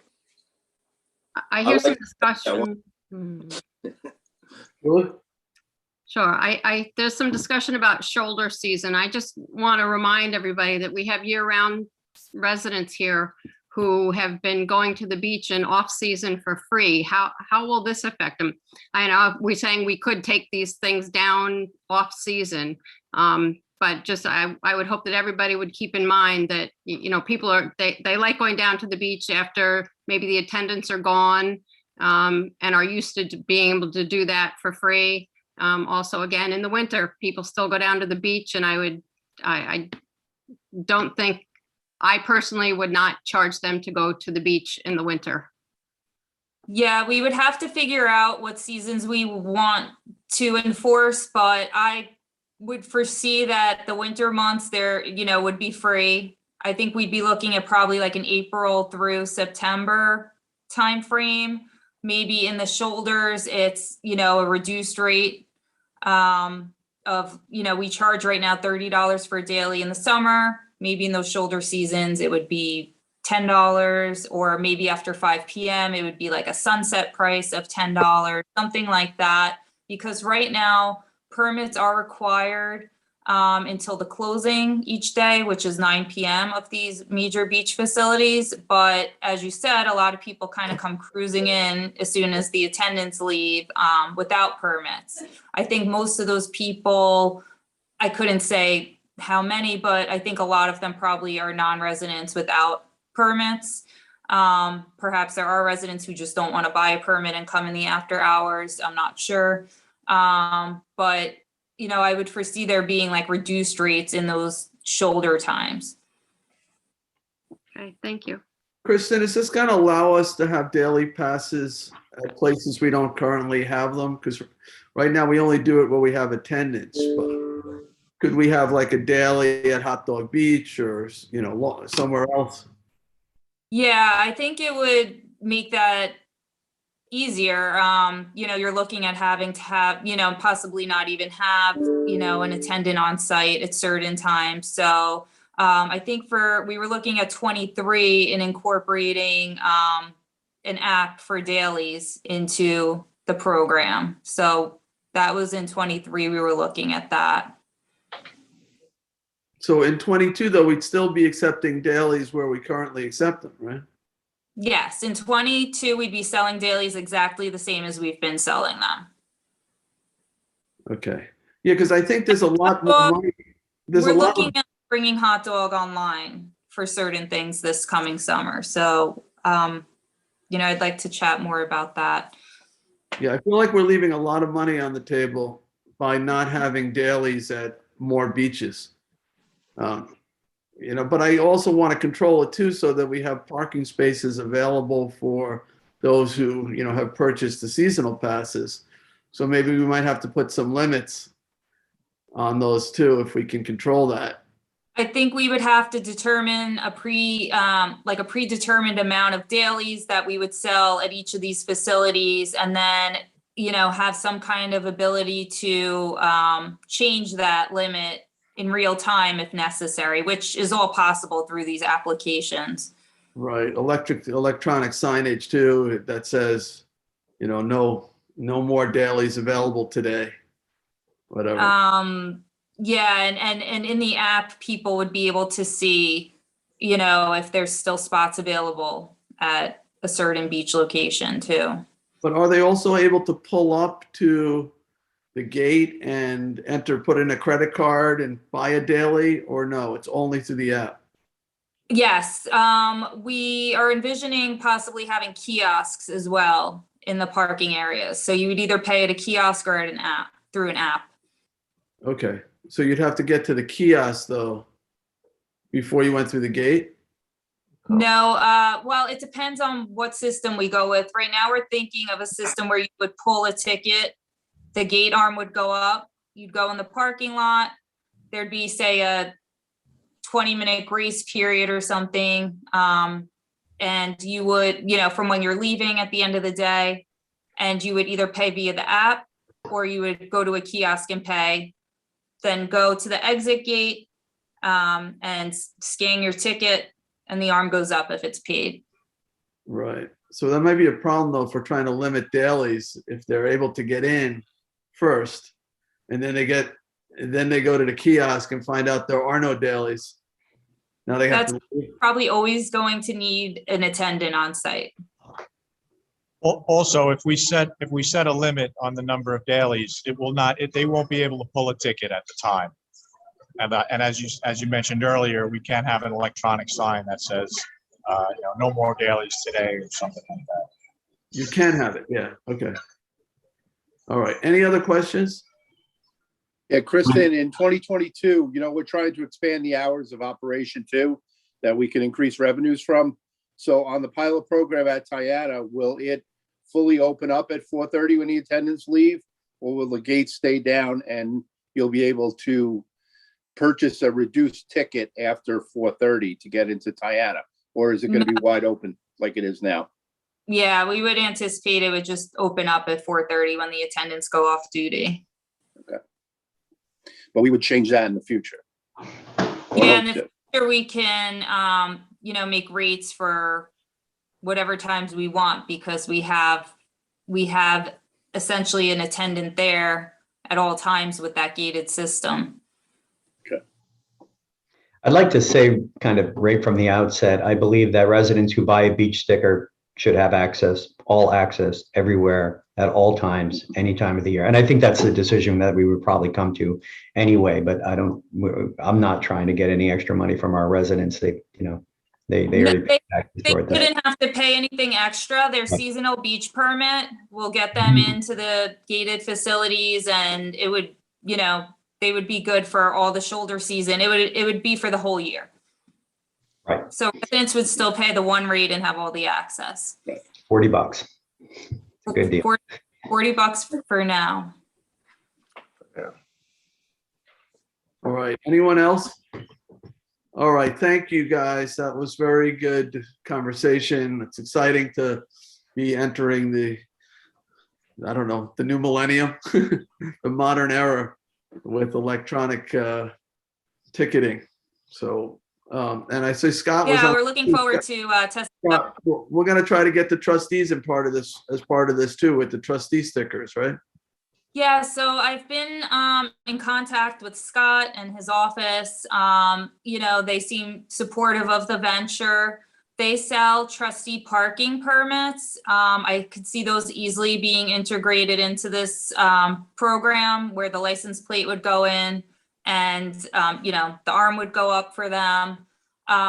Their drive-on stickers, that was a discussion whether they wanted to keep those as physical permits because it's easier for enforcement to spot them on the beach, etc.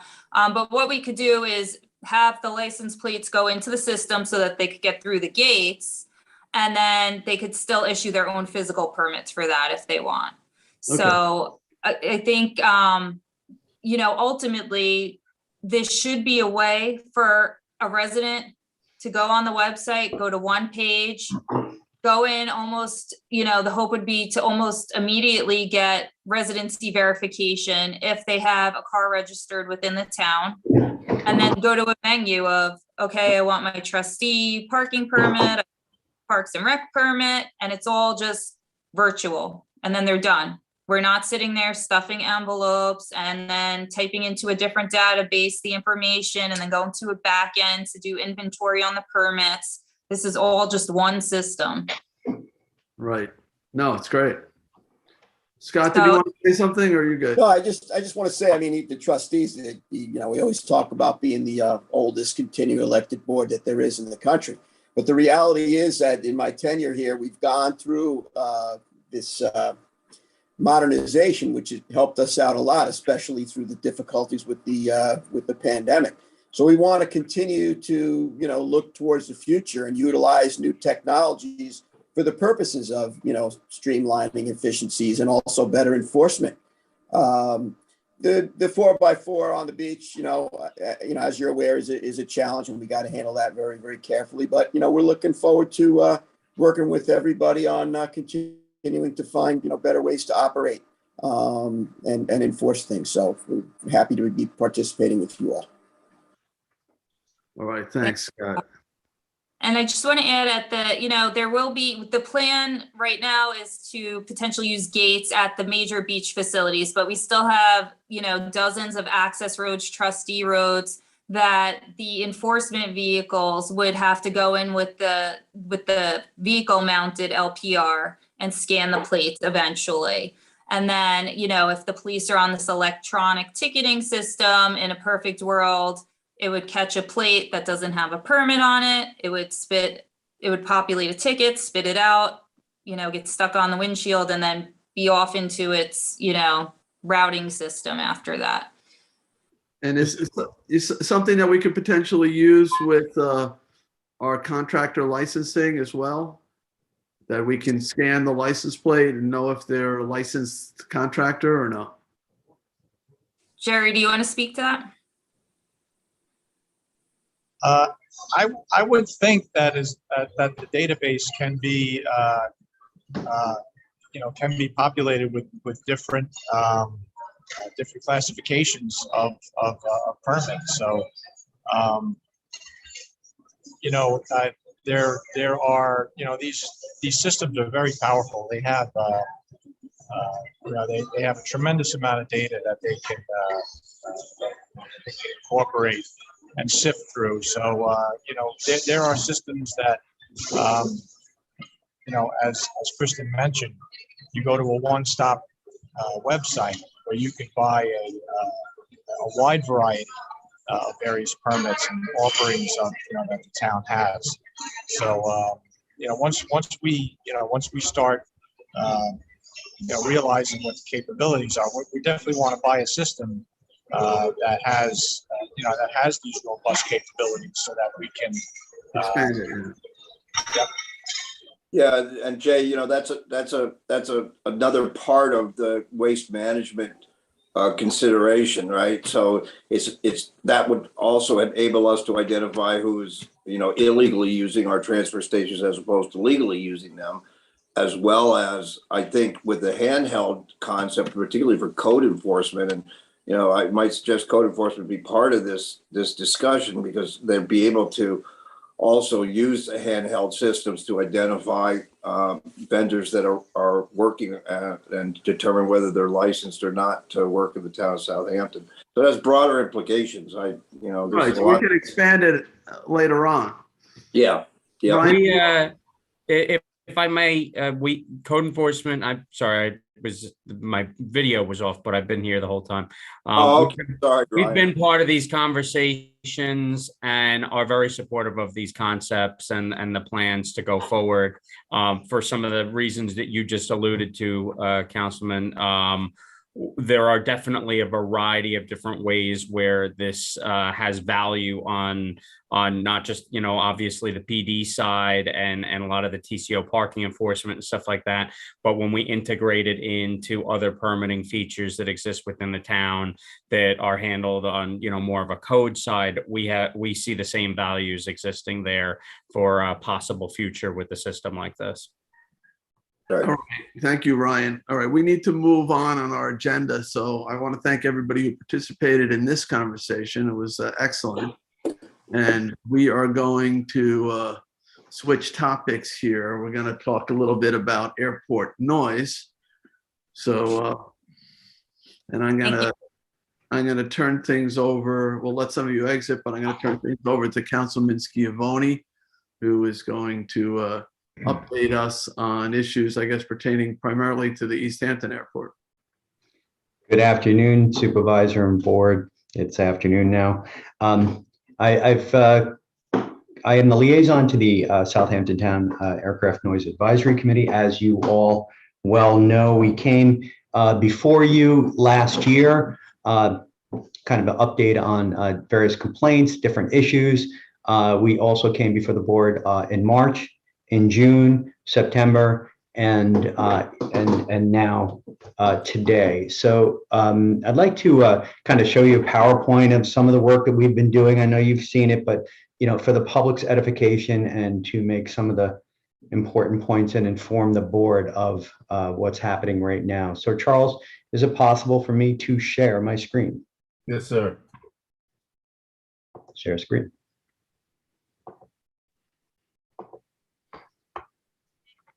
Is everybody seeing my?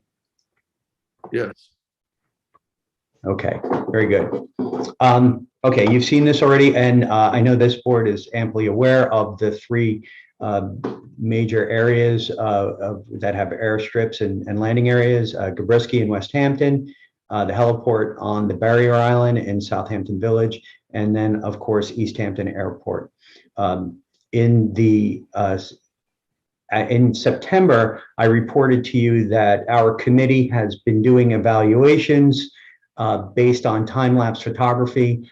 We divided the town of East Hampton into two locations, the town of Southampton into two evaluation zones. I call them locations, they're zones, and then the North Fork. And we did this. We used time-lapse photography, and we counted the number of flights that were coming in and out of Gabrisky and the areas that they flew over, and the flights that were coming in and out of East Hampton Airport and the areas that they flew over. And I know you all have seen this, so this is again for the public's edification. This is one particular day, which is a 3-hour period, and we evaluated 11 different 3-hour periods to see where the flights were going. Who is being affected by these flights? And so we'll get to that in a little bit. Let's see. Kind of mesmerizing, but this comes from a web flight called Air Noise. No. Oh my goodness, I forget it.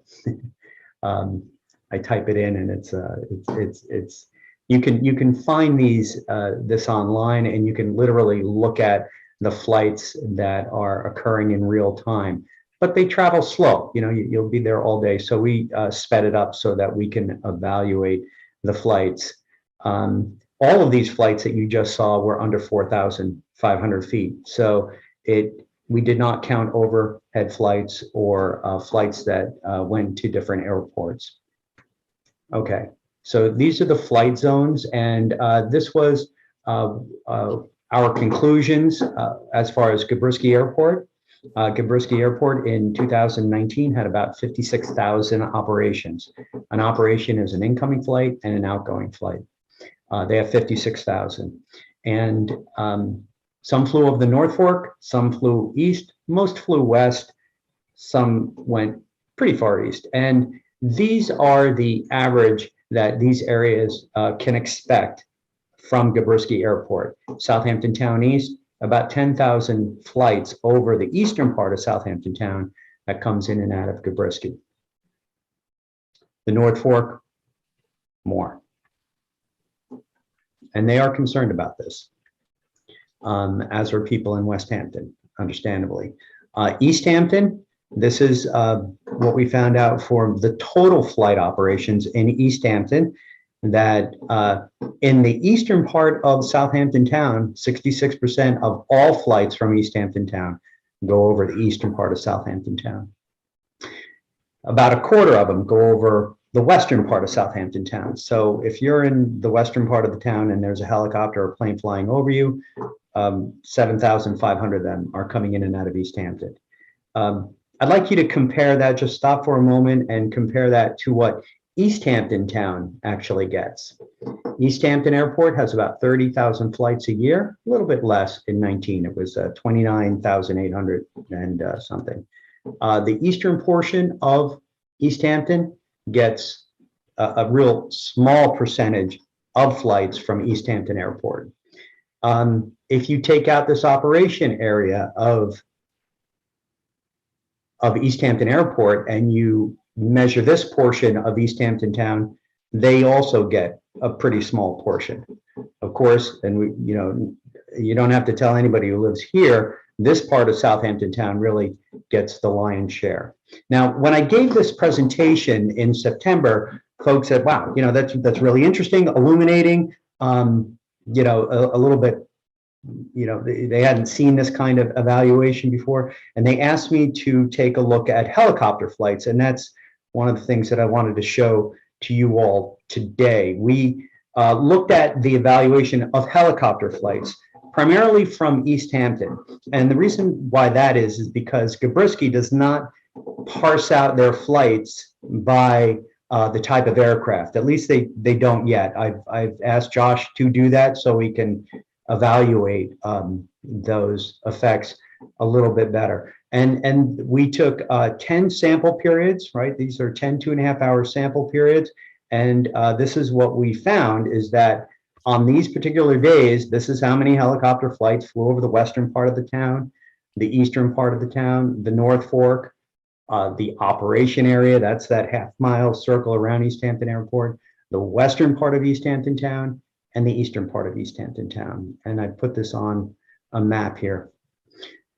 So helicopter flights, just helicopters in and out of East Hampton, in the western part of their town, they can expect a little bit less than 5,000 helicopter flights a year. And most of them are flying over Georgica. They're flying in and out over Georgica, and they're making a left-hand turn and flying along our beaches. This part, in the eastern part of Southampton town, we get 81% of the helicopters that come in and out of East Hampton town. And this, I thought, was illuminating as well. Most of the aircraft that come in and out of East Hampton over the western part of Southampton town, if you can follow that, are helicopters. So if you are in Hampton Bays and you're seeing a helicopter, chances are real good that that helicopter came into or out of H2O, which is East Hampton Airport. If you look at the eastern portion of East Hampton, they really get almost no helicopters from East Hampton Airport. Make no mistake, there are helicopters that are going from the city out to Martha's Vineyard and Block Island that are flying over Long Island. Those are not counted in this study. And that this is what we're seeing that's happening now. And these numbers were compared against 2019. We don't have the 2021 numbers yet, but we're seeing that helicopter traffic has increased. So, and this is why. This is just a little historic presentation here. Long Island, the first November route went down the spine of the island. Lots of people complained. I remember it. This was about 2007, 2008. Then it was switched to the North Fork, to the northern route. The transition was over Riverhead and Southold towns. They complained. In fact, the last public hearing, or one of the last public hearings in Riverhead, occurred on October 16th, 2019. And at that time, a lot of people from the North Fork came out, had expressed their dissatisfaction of the helicopters flying over the North Fork, which, by the way, go to Robbins Island and transition in over North Sea, Noyak, and Sag Harbor. That has not changed at all. But because of that meeting and the complaints on the North Fork, the Eastern Regional Helicopter Council, this is a trade council, they shifted the helicopter routes to these routes. This is the new November route along the southern shore, transitions up here through Hampton Bays area to Robbins Island, and again over North Sea, Noyak, Sag Harbor into East Hampton Airport. The Sierra route is the exit route. That's the red lines, and they fly along the south shore of Long Island. So I'm just updating the board because these decisions are occurring now. I showed you this one. I think this one's particularly fun because this was advertised by the Eastern Regional Helicopter Council as a success story. This is their Fly Neighborly route of one day on Memorial Day weekend. So we can kind of see where their success routes are. It's frankly over us. Now, the town of Southampton, we have instituted a number of actions in this area over time. In 2007, we requested to be an interested party, and that is because we couldn't be an involved agency or a lead agency because it's not in our jurisdiction. But this was when East Hampton was drafting a master plan report on the airport. We requested to be an interested party. In 2007, the next one, we actually offered to help study the cost of a noise study in the town of East Hampton.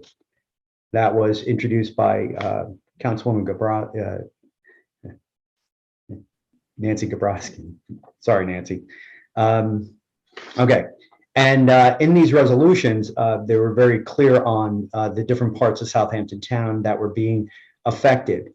The next one, in 2009, authorized funding to advertise for complaints. H2O is East Hampton. So Southampton town spent money to advertise a noise hotline, which was 537 loud, if you remember that. And a lot of people called up and didn't see much change, so they stopped calling. The next thing that the town of Southampton did was a memorializing resolution to support Assembly Bill and Senate Bill at the state capitol to not accept funding, federal funding for East Hampton Airport. All right, you with me? The next one, which is 897, requesting East Hampton to decline FAA funding, excuse me. The next one, 2017, many of you probably remember this one. You actually authorized an air noise link to our website in the town of Southampton. So that link, people could complain about air noise on our website, and it would go to air noise, and then it would be reported. This was when East Hampton town was beginning their evaluation of flights and air noise over in that what they call an implementation period between June and September. And they've collected data rather copiously over the past 5 years. The next memorializing resolution was again for Assembly Bill to require a permissive referendum to accept federal funds.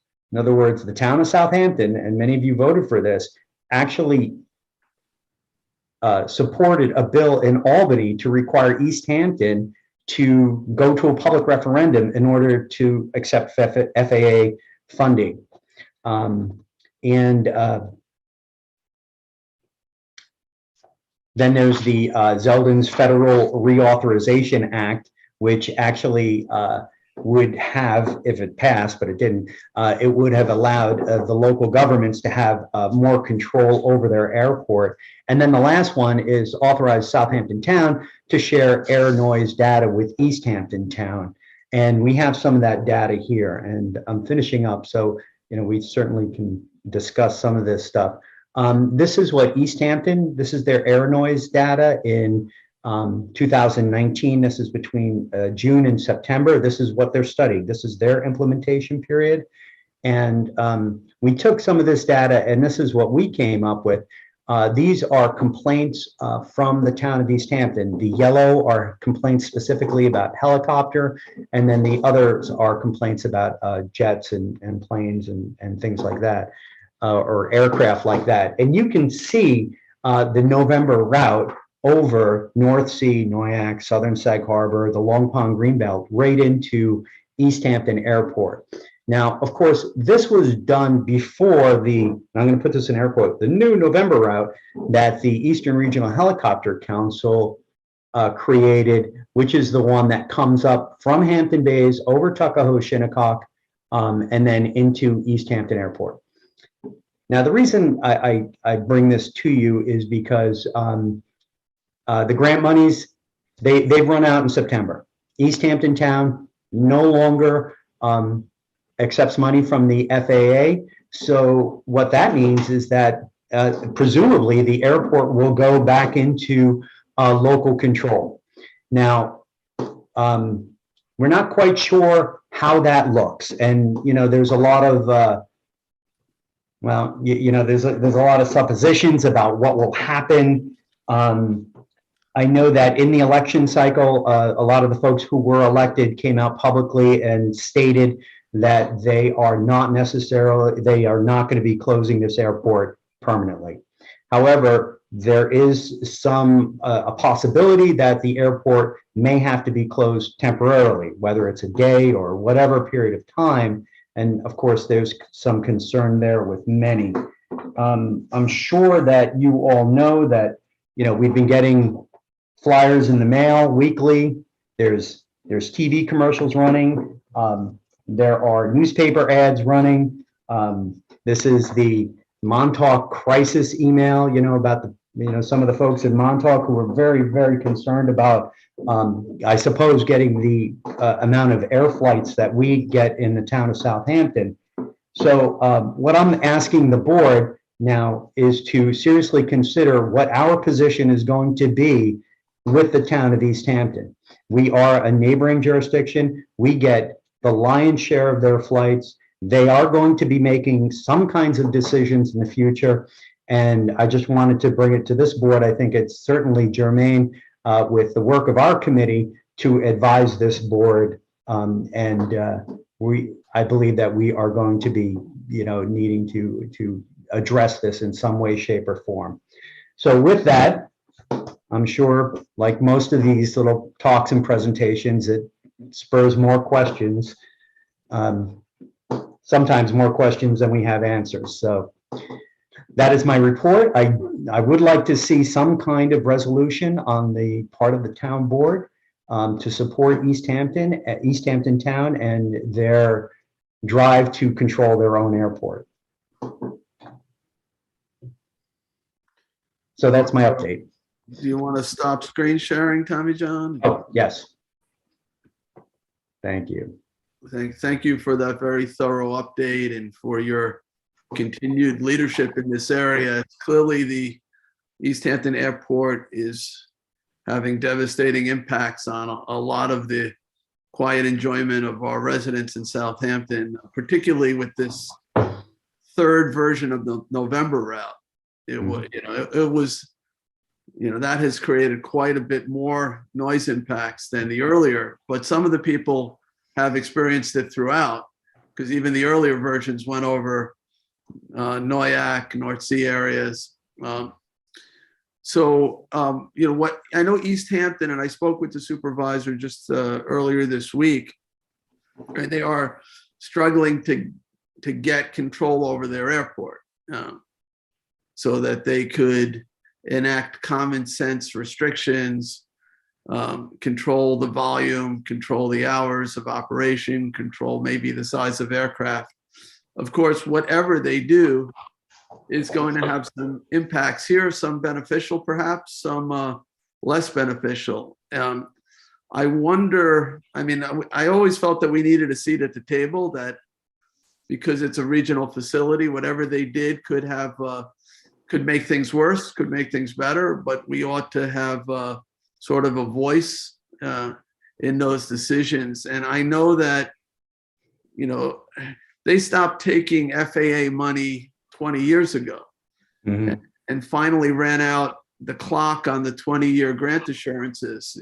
The FAA will help a municipality pay for the capital cost of an airport, and it's significant. East Hampton has, in order to gain control, has stopped taking federal money. Apparently, there's some assurances that may not have extinguished, and so they're talking about a closure, decommissioning, and then reopening.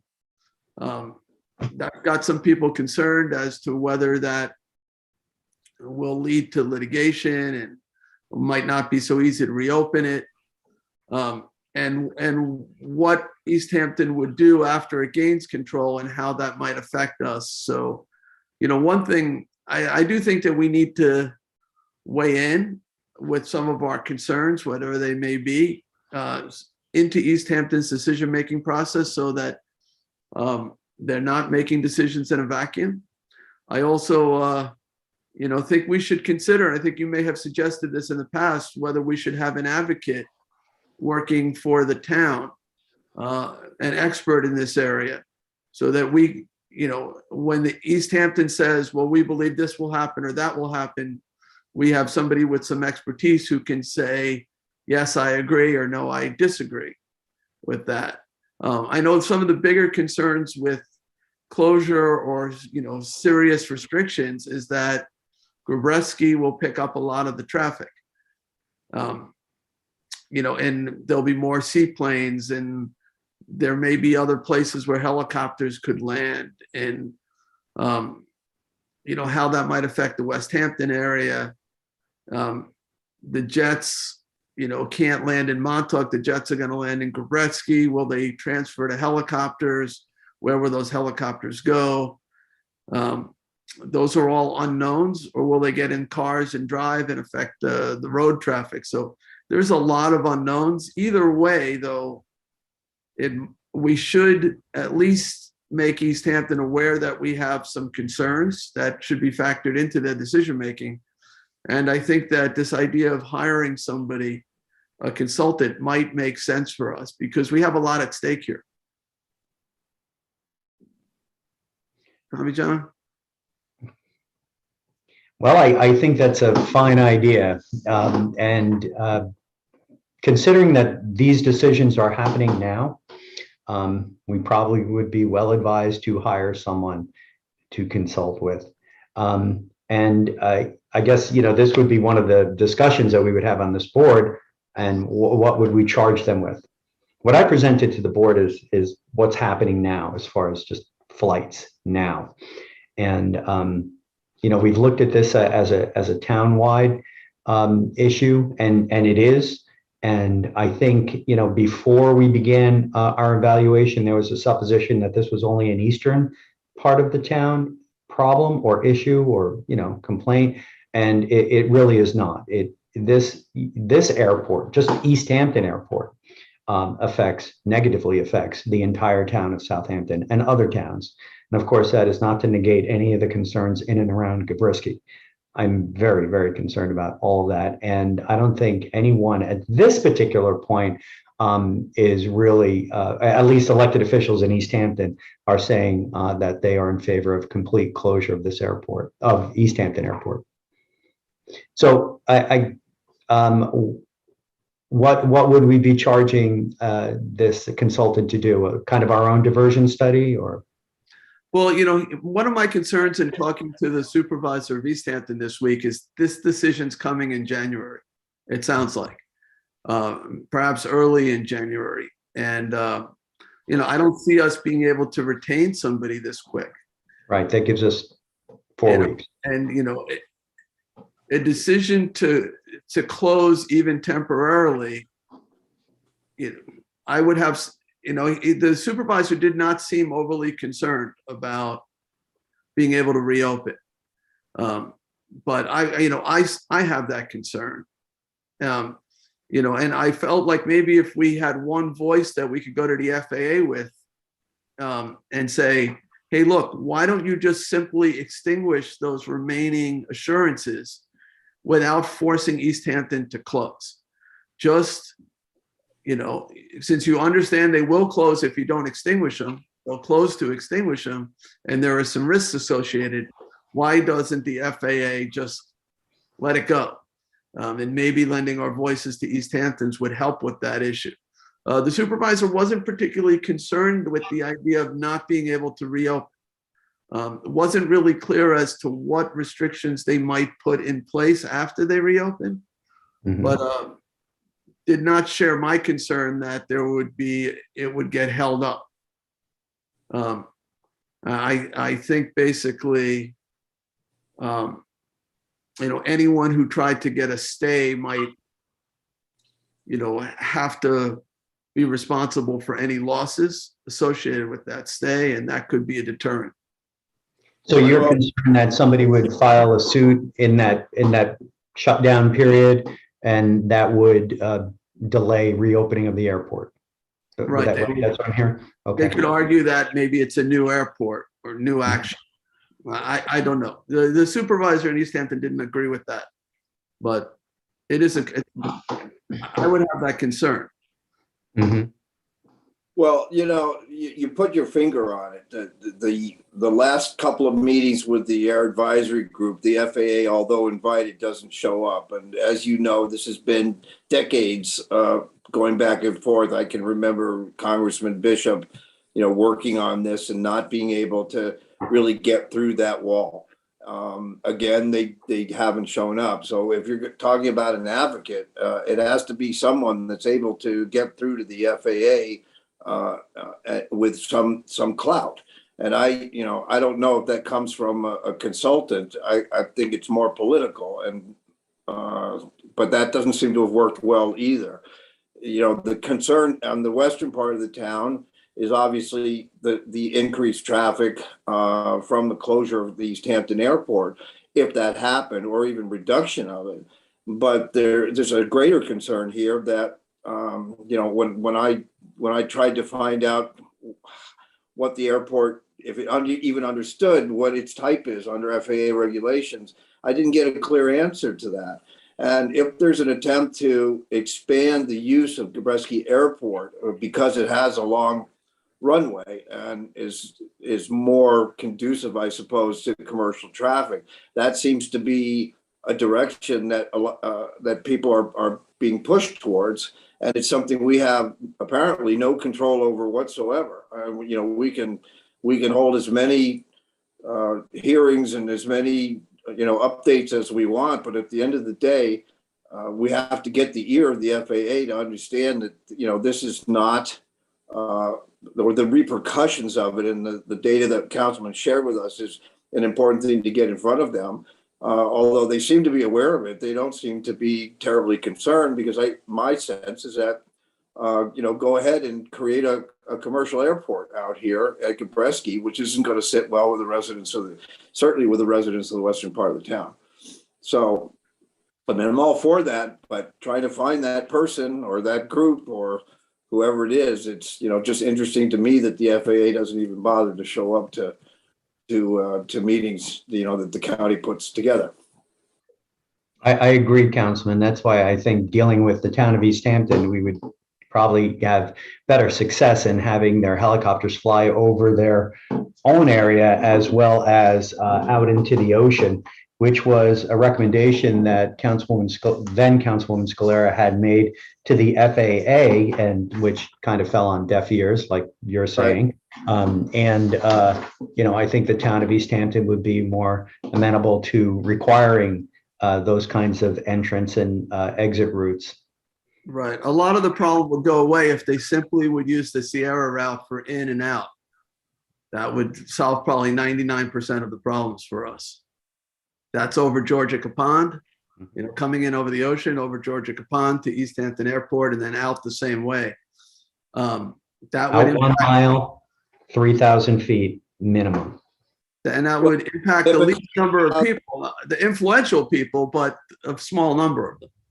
Well, that's it. It's a loud voice, and it's you know, as Councilman Scavone alluded to, there's a lot of money being thrown into advertisements and things like that. But you know, it's not being looked at regionally, in my view. And regionally, I don't mean just Long Island. I mean New Jersey, Connecticut, and everything in between, and as a potential hub for European packaging. And you know, people talk about it, Amazon warehouses being built. You know, there's just such a host of things there. But all of this ends up in the hands of the FAA. We're hopeless. You know, I do. If East Hampton is willing to understand that whatever they do has such a significant impact, not just on the eastern part of the town, but on the western part of the town as well. You know, if we could have viable conversation about that, but ultimately the decision doesn't rest with us. We can talk as long as we want. The decision rests with the FAA, and that's what stopped all of this all the time. Routes is useful, but you know, that's subject to political pressures. You know, you had Southold that was successful in getting routes changed because they were inundated with traffic from a different direction, and it's going to be like, you know, like a pinball machine. Every time you whack it one way, someone's going to try to whack it the other way. You know, I'm not sure how we do that except having some better communication with the FAA to look at this in a much broader sense, to understand and to understand what pressures are being exerted on the FAA relative to commercialization of Gabreski Airport. Right. It took years to get the FAA to do a presentation on the North Fork, and they did, and it was just simply that. I mean, they weren't there to listen to anything that anyone had to say. They were just kind of like, this is your situation. And I mean, that's kind of what we're dealing with here. So I believe local control over this, we would be better served with that. Well, find out the grant assurances. You know, Gabreski also has grant assurances. I don't know when they expire. The airport manager didn't know when they expire, but that's also part of this. The county continues to take FAA money, so it's pretty much yearly. So it's probably 20 years from now. Look, and East Hampton has really been trying to gain control of their airport. They really have done everything, including, you know, shouldering the burden of all the capital costs that they didn't have to do, just simply to get in control of the airport. And they have not been able to do it. And honestly, if they could get curfews, I think most people would support that. And all right, so maybe later at night, you know, they would have to go to Gabreski if they couldn't land in East Hampton before whatever the hour was that they had to land in East Hampton. I think we could live with all those things. I did tell the supervisor that we had concerns, and that I would put some of them in writing to him. If you guys want to join in with me, that's fine too, or I'll just put a letter out myself, sort of saying, these are some of the things to please consider in making whatever decisions you make. Ultimately, it's their airport. We can't force them to keep it open, you know, but certainly decisions that they make affect us. Decisions we make affect them. So if, you know, we do things that make it harder for traffic to get through the town of Southampton, it takes longer to get to East Hampton. Or if regional facilities close, whatever they might be, composting facilities and things like that, they're going to be affected by it too. So, you know, we affect them, they affect us, and all I think we can do is just ask them to consider at this point some of the impacts of their decisions on the town of Southampton, and give us a seat at the table when they make those decisions, before they make those decisions. Well, you also have you know, an interesting thing that I thought emerged out of the last meeting was that the most residents are understanding of the National Guard and its operations. And if you do, as I did, talk to the colonel in charge of the National Guard there, they go out of their way in painstaking ways to create flight routes that do not go over populated areas. And it's a complex way. They have a lot of flights. People aren't aware of how many flights they have. They have quite a lot more than people realize, because they figured out how to do that without disturbing residents to an absolute minimum. And to me, that's an area of some influence on the FAA. That would be the Air National Guard as part of those conversations as well.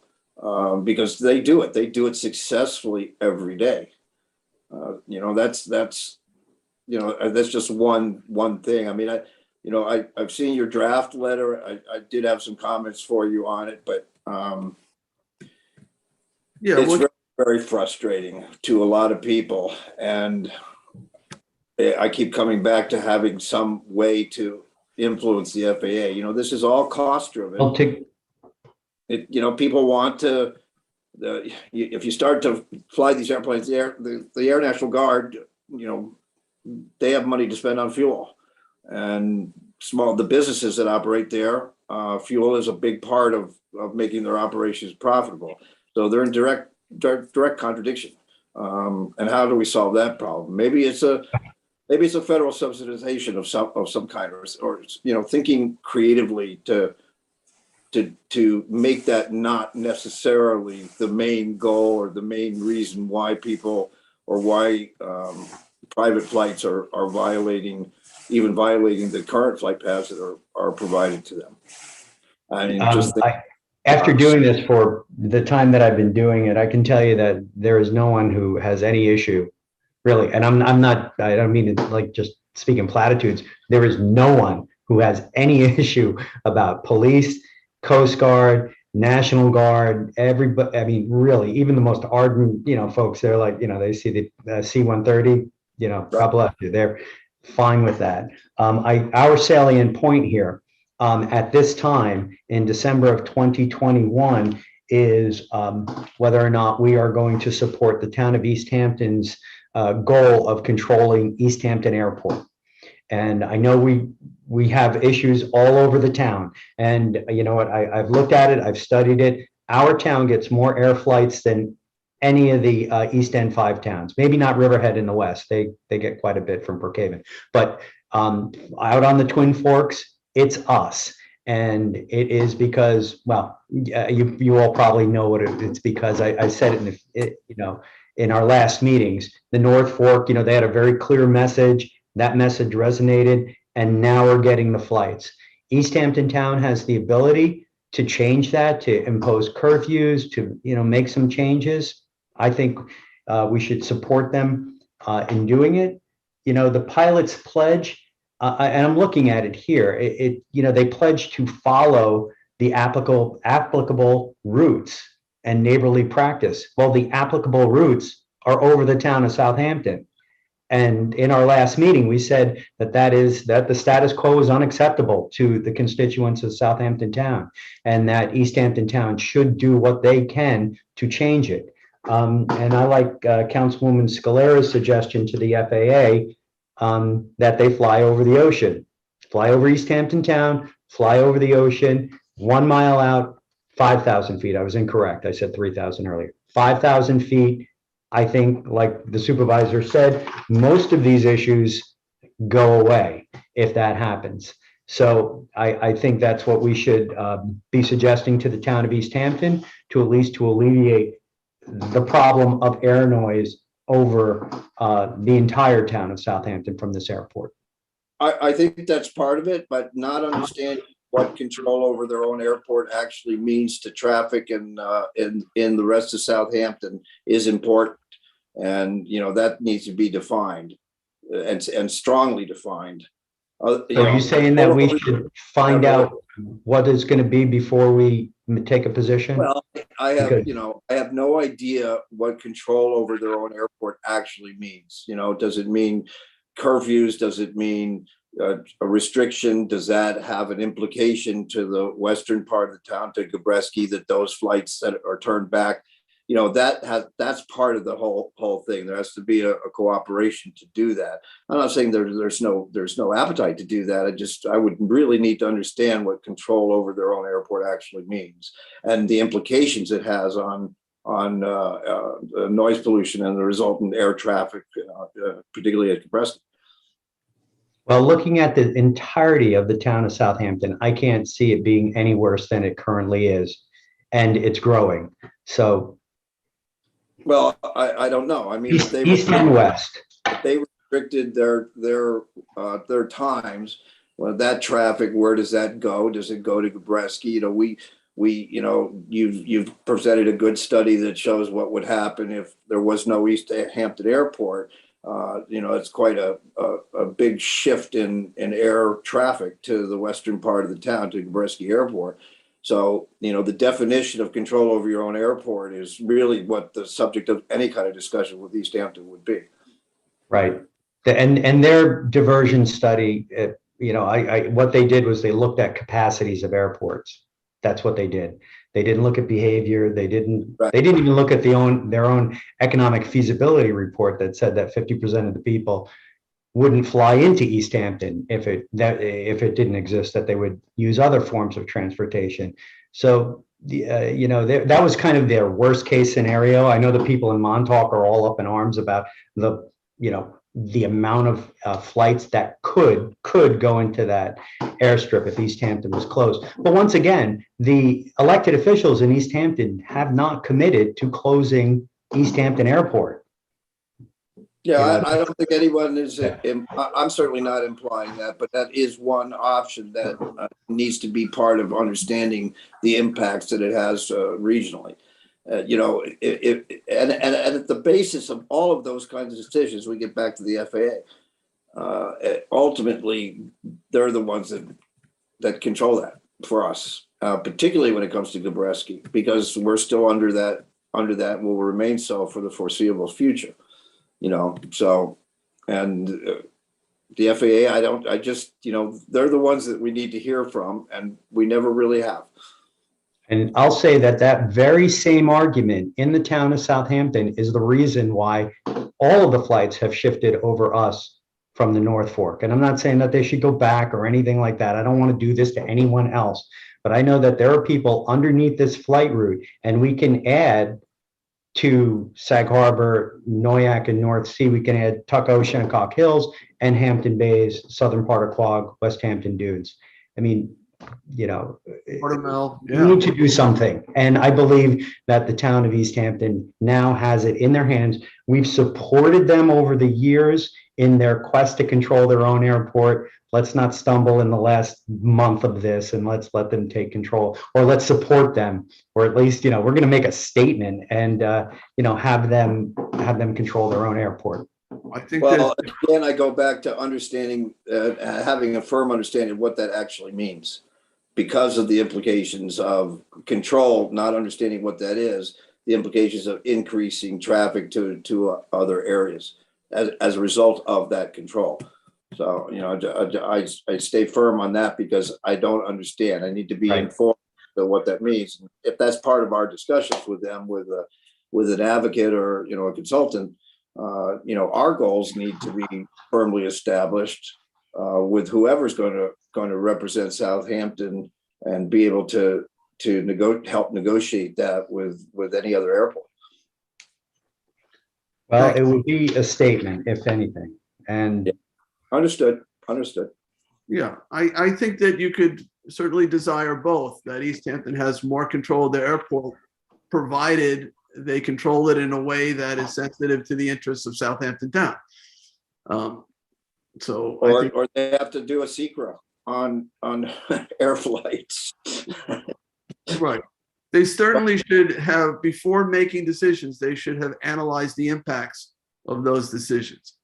Because, I hear what Tommy John's saying, it can't get any worse. I'm not sure. I certainly hope that that's true. Well, see, that's my point, is that I don't know. My instinct tells me it could get worse depending on how you define control. If you limit the hours to 8 hours a day or 6 hours a day or whatever it might be, the implications of that are obvious too. So it's certainly a complicated issue, and I do like the idea of having an advocate to educate us. But for the meantime, since it's going to take a while to get somebody on, and they'll, I'm sure, make a decision prior to that, at least if we could make East Hampton aware of at least some of our areas of concern. And I think, we can underscore the fact that we support their efforts to gain control. I have no problem with that. They should have control of their airport. But we would like them to exercise that control in a way, after all we've done to support them, to do it in a way that's sensitive to the concerns of our residents as well. So and I'd like to leave the board with, my presentations have been based on what we do know and what is occurring now. This isn't, supposition or what might happen. Right now, we have thousands of flights over the eastern and western portions of our town because of this airport. And, I believe that we have it within our grasp, or at least their grasp to, affect change, real change for the people, our constituents. All right, let's leave it at that so that we can move along. So let's go to updates. We're getting a little bit behind our schedule.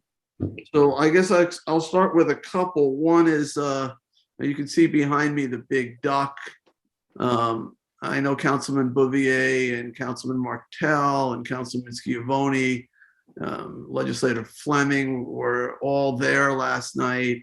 Ryan Murphy was there as well. So was Jim Burke. We lit the big duck, which belongs to the county, though the park around it is all Southampton town. It was really nice, really well attended. There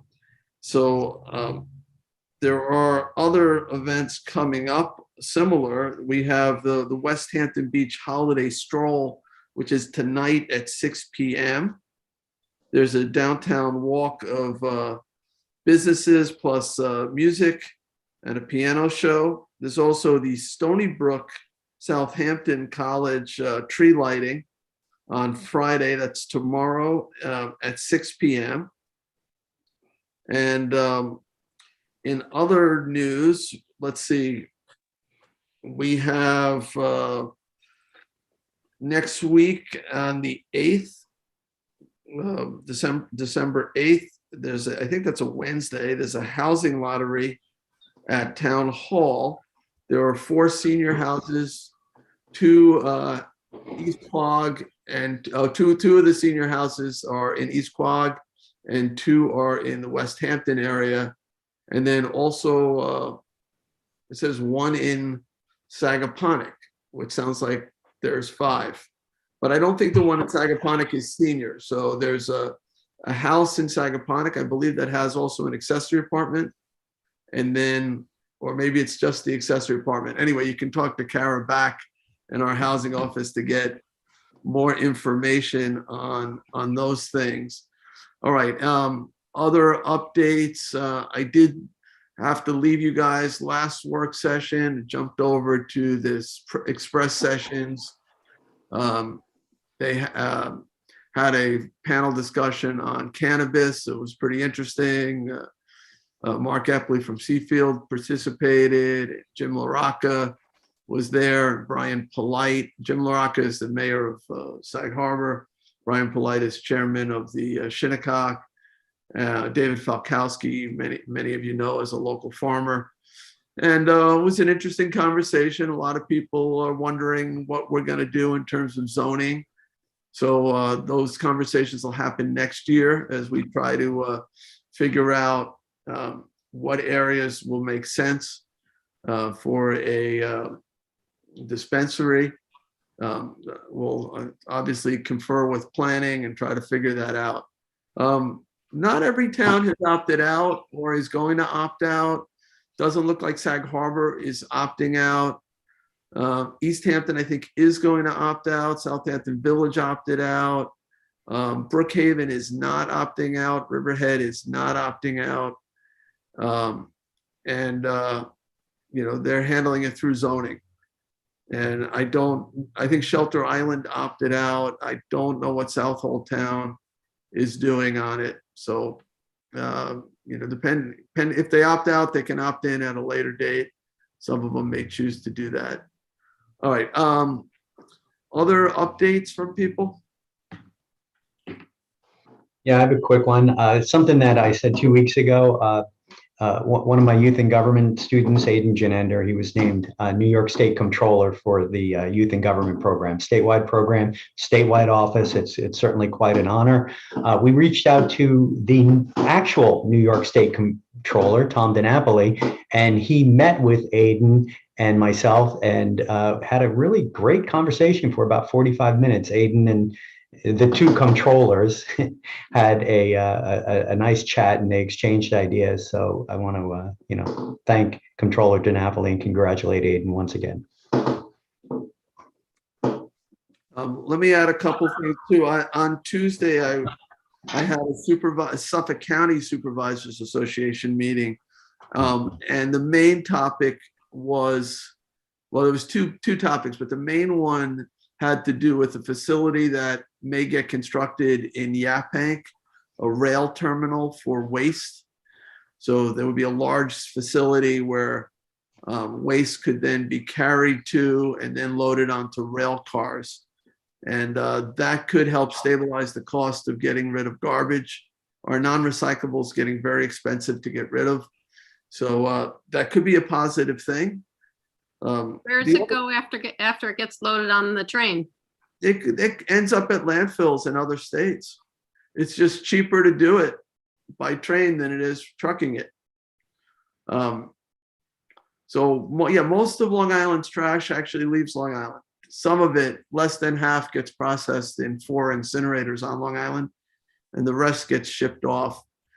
And it's just cheaper to do it by rail. So I don't think, and I asked the guys from Winter Brothers if it meant that we would pay a lower price for garbage. And they said, the likelihood is we won't pay a higher price, that the costs are going up and up and up of gasoline and labor and tipping costs. But by having a rail terminal in Yaphank, it could help stabilize the cost for us. I was honest from him. The other thing had to do with, the town's got money from the rescue plan. Town of Southampton got $5 million, close to $5 million. We've been using it for different things. So we'll have another $2.5 million next year. And we used it for the ambulance a little bit this year. In Flanders, we used some of it, I think, for the community center in West Hampton to do the build out there. Some of it may have went to the Children's Museum building up Head Start. So we've been sort of spreading it out. I think Len is going to have a conversation with you guys too and get some ideas for next year as to how to apply some of that money. And then there was one other thing. Oh yeah, yesterday, Councilman Schiavone and I attended a swearing in of the new police officer. We met his, this is Gerstacker, Officer Gerstacker. We met his aunt as well as his mother and father. Very nice ceremony at the police headquarters. Anybody else have any updates? All right, we do have things for executive session. So we have acquisitions with Lisa Conbrink. We have confidential legal advice with Jim Burke. And there may be other legal matters to discuss. So I don't see any personnel. Do we know, Jim? Do we have personnel too? Not that I'm aware of. Well, you should know too, right, that our executive session is split to a Zoom call for one of the sessions. Yes. Okay. All right. And what time is that scheduled for, that Zoom call? 2:30. 2:30. All right. So we need to move along. So let me, we may have one quick thing about contracts. So I'll just add that to the executive session. And I'll make a motion then to go into executives, close the work session, go into executive session for acquisitions, legal advice and contracts. Second. Seconded by Councilman Bouvier. All in favor? Aye.